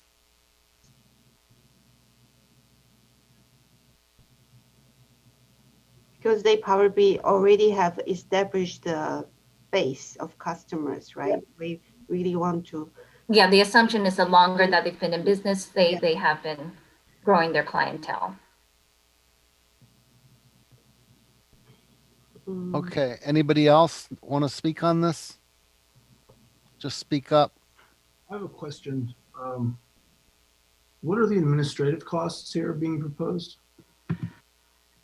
So this is 45,000. I'm saying at the bottom of page 1. Is that? Yeah. So that is just kind of general. It's up to 20%. I am looking at working with We're looking at partnering with the Enterprise Fund of the Small Business Development Center of Santa Clara, Silicon Valley. They have said that they can keep their admin fees down to about 5%. There would be some cost to compliance and monitoring, and I believe the city already works with a CDBG consultant to oversee that. So the max is 20% that we have here, but of course I would be working towards lowering that as much as possible in order to push out as many funds as possible to the small businesses. I see. So your table on page 2 of the staff report shows Los Altos, Fremont, Palo Alto, Santa Clara, running this through what I presume are all internal departments to the city, with Los Altos and Fremont running it through their economic development office, and the other two, the city manager's office. I do see Sunnyvale is running it through Enterprise Foundation, Silicon Valley SBDC. I mean, I will note that we do have a chamber in our city, and the Enterprise Foundation is effectively an organization that shares space with the Hispanic Chamber of Commerce. So I'm just wondering why we would take this out of our city in the first place. You know, the city itself, the city governance structure, and if we did, why not use our local chamber as opposed to, you know, a chamber that's outside of our jurisdiction? We'd actually not be working with the Hispanic Chamber. It's actually with the SBDC and their staff and their Enterprise Foundation. Excuse me for a second. I'm so yes. sorry. I just have to go to bed. I have to be fresh to run a couple meetings in the morning. I'll let you all debate and refine this. You know, this is proving to take a long time, and I respect that you all have to have that conversation. Then I just got to get to bed. Sorry. All right. Thank you. Night. Good Yep. night. Good luck. Yeah. So I'm just wondering with this particular one, I mean, first of all, why not run it through our city? And second, we do have a local chamber here. Why not have them administer it, you know, prior to going to an outside entity? And I realize what you're saying about the Enterprise Foundation, but I mean, it does look like it was an organization that was formed by the Hispanic Chamber of Commerce a while back. I saw it 2007 online. And so I'm just wondering, and I do appreciate the fact that there is a relationship with SBDC through Hispanic Chamber and their executive director or CEO, Dennis King. I just wonder if there are alternatives to that, because your staff report makes it seem like, this particular entity is favored in terms of being the administrator. Well, Sure. let me try it, Angela. I think we favored them because they had such a low overhead charge. They can really get it down to like 5%. And I would think, I was assuming that council would want to get as many dollars out to the businesses as So possible. why does it say 20%? Well, because that was the maximum. Notice it says comply for that would be if city staff had to do it. So it's basically was a maximum if you note the wording right there on the chart. Also, partnering with the SBDC, they provide the wraparound services to these clients and to the applicants, business applicants. So they're providing, not only would they be being the program administrator and reviewing and intaking the applications, but they would also be providing other types of counseling and advisory resources to the businesses. Okay, so they have no problem verifying that this is a business with storefront located in Cupertino and, checking off those boxes in our requirements. Is that accurate? Correct. Well, there would be documentation that has to be submitted with the application. And again, I was just working off of their expertise of running a program. They have run kind of grant programs or loan programs through the enterprise fund, as well as they are currently working with the city of Sunnyvale and administering theirs. And city of Sunnyvale by Friday will be cutting checks to the grant recipients. Okay, and then why not our local chamber? Did you reach out? I wasn't quite sure in terms of what their capacity was. I know there's 2 full-time staff there. They're working on the Cupertino Together food program. I just wasn't sure if they had the bandwidth to take this on. And with the SBDC, they also offer additional wraparound services to clients that I thought would be a benefit. Okay, are you planning on having a process for deciding, or is the request that we leave it in staff's hands as to how and on what timetable to select an administrator? That the recommendation is to authorize the city manager to select the program administrator. I see. Okay. Yeah, I mean, generally, I'm very supportive of this program. I think you've done good work, Angela, in putting together the proposed program based upon our prior discussion. I just want to make sure that, because this is such an important part of the overall program, who's administering it, that we're, doing an optimal job for the community, as well as making sure that the funds get to where they need to go. So I have no reason to think that the projected plan is something that wouldn't do justice for the program. Oh, understandable. And I have been in contact with the chamber staff to let them know this is coming down the pipeline, and we would definitely be working with them in terms of the business outreach to get the word out to businesses to apply. Okay. All right. So, Angela, thank you for a really great report and this very comprehensive table of survey from all the cities. And so I just want to check. So this program under CDBG fund, there are special reporting requirements, right? Correct. So is Enterprise Foundation or Citicom, they will handle all that for us. And I suppose that needs certain specialty to handle that. Correct. They will handle it maybe together with Sunnyvale that might reduce cost. Yes, they have guaranteed, because they are already working on a similar program, but also because they're funded through the state and the federal government through the regular SBDC Oh, channels. so they're already familiar with all the. They are, and they're able to then charge us less for their time. Okay, yeah, I think it's a really good idea to go together with the SBDC to provide other services for, because a lot of times it's really other things they might need to get back on their feet. Correct. They have consultants there to help. Okay, so, oh, John, did you have anything to say? Sorry. I'm No. falling asleep, so, No, I'm listening to it, and at this time of night, I can't get real excited. I think we can go ahead and propose and get Yeah. the Right. Chamber of Commerce to. So can I all move right. to approve this item now? Right, so I'll make a motion to approve the proposed small business emergency relief Great. grant program Okay, and second. authorize the city manager to negotiate and execute an agreement with a selected program administrator. Is there a second? I'll second. Second. All right, vote. Kirsten, vote, please. Councilmember Chow, So with the amendment that we talked about, right? That Right. Andrea has jotted down. Yeah. All right. Aye. Councilmember Willie, Aye. Vice Mayor Paul, Aye. Mayor Scharf, Aye. motion carries with 6 absent. Okay, last item.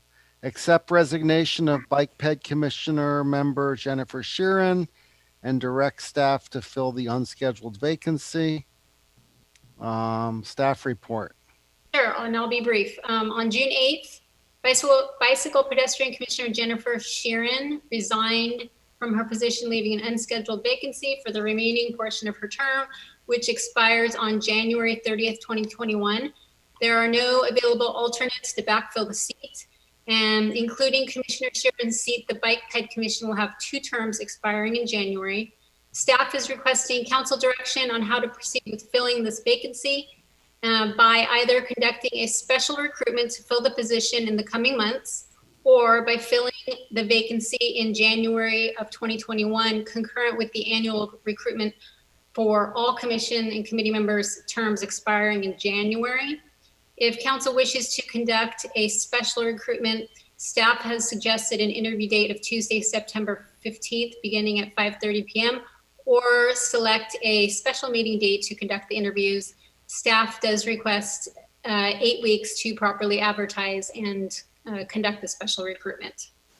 And that is all. Wow, 8 weeks. Oh, yeah, it's just. Do we have to interview, or can we the council just select someone without interviews, or what? We need to post the vacancy and conduct a recruitment. To be fair to everyone in the community, seeing that there is a pool of qualified candidates. Right, I was just thinking it's such a short time, we could just, appoint someone for the remainder with it, but okay. So, well, what do you mean? Just appoint someone, to fill as an interim? Right, but, I could look into that. well, I mean, I really don't want to wait until January, but, now they're only going to serve for 3.5 months if we do it in September. I say just wait, because if you appoint, you still need to interview, and then you're going to just do it all over again in January. Yeah. I will add that the recruitment for all commissions begins actually in late October. Oh, okay. Oh, yeah. The interviews are in. We begin collecting. Oh, yeah. And so it's really just a few months. Yeah, that's fine. They can operate with 4 people for, whatever. Okay, so I would make a motion to direct staff to initiate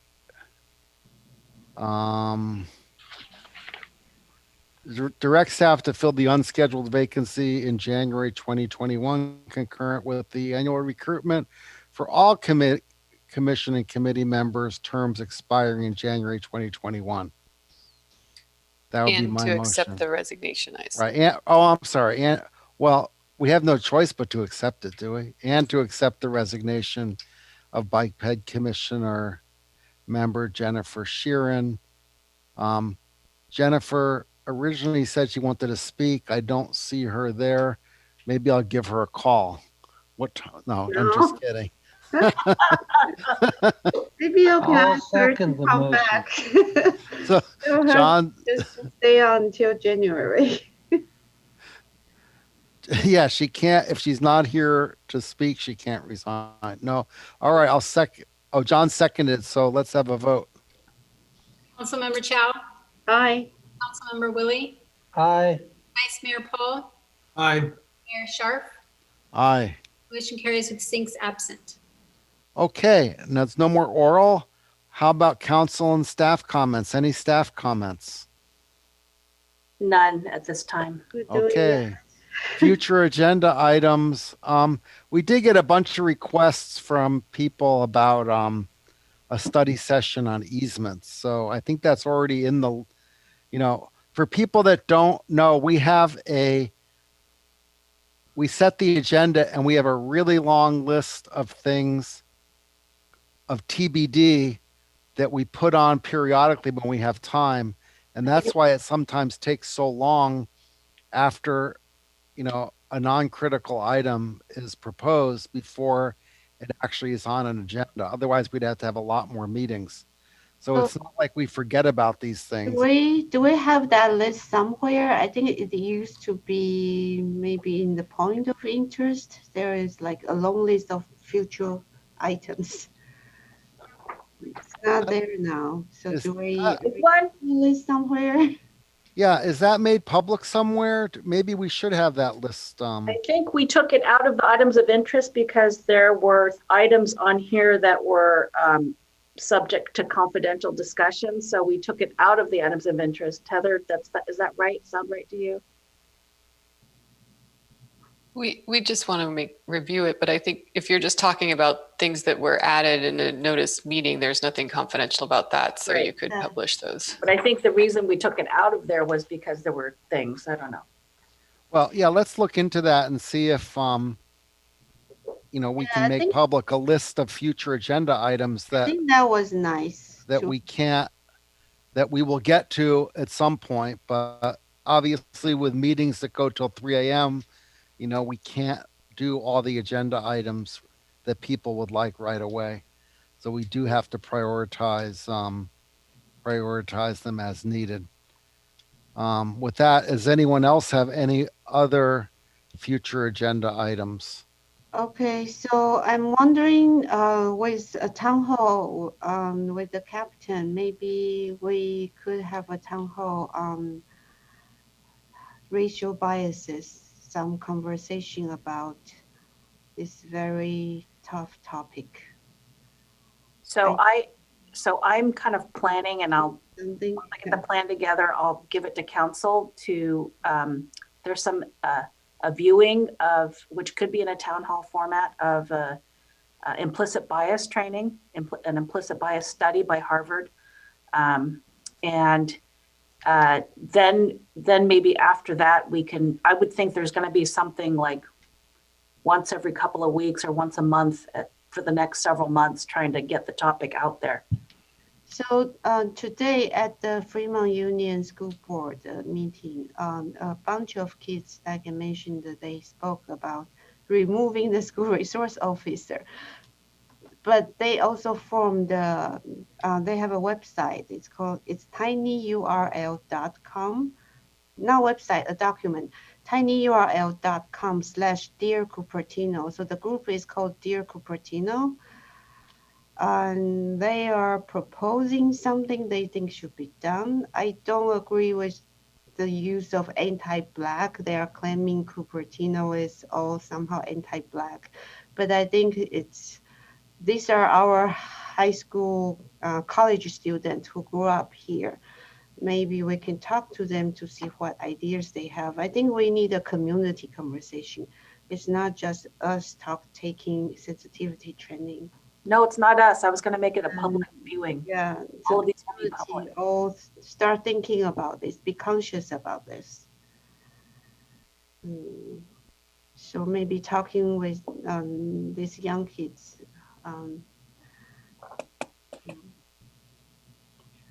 So how can we start our conversation maybe with a group of Well, people? maybe we could start with, these are future agenda items. So did the mayor get 2 on easements, or is the easements one already on that dates to be determined list? I think it's already on the list. I think so too. And then is there a second? I mean, I'm already going to do what Councilmember Chow is suggesting, but we need to stick to future agenda items so we can actually get out of here. Yeah, okay.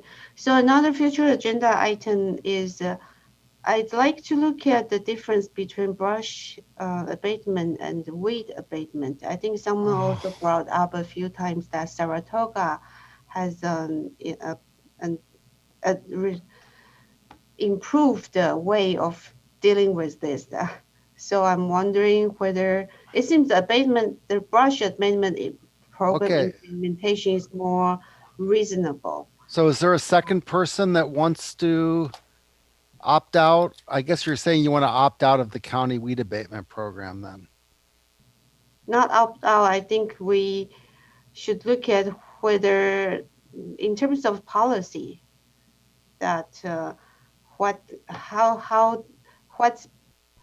brush abatement has been doing that's better, and what Saratoga has been doing that might be better, that we might suggest to the county.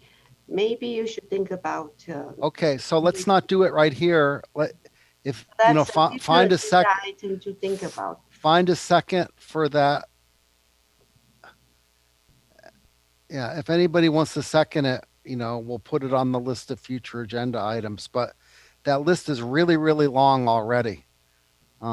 So I would say it needs a little better definition. You know, maybe we think about what would we hope to gain?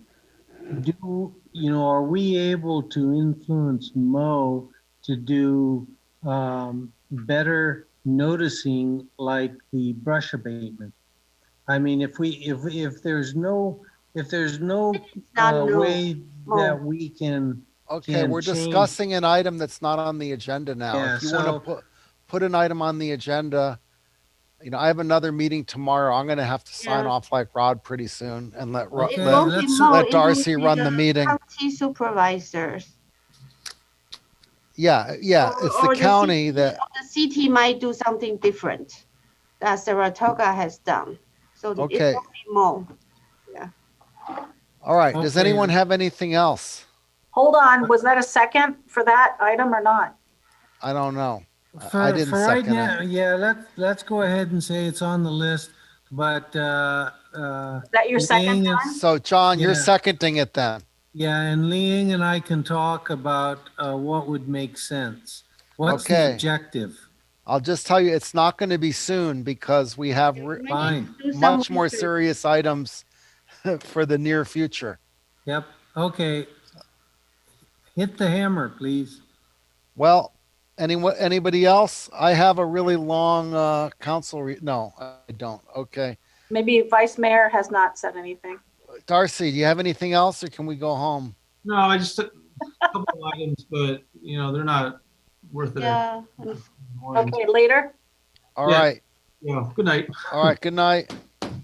Night.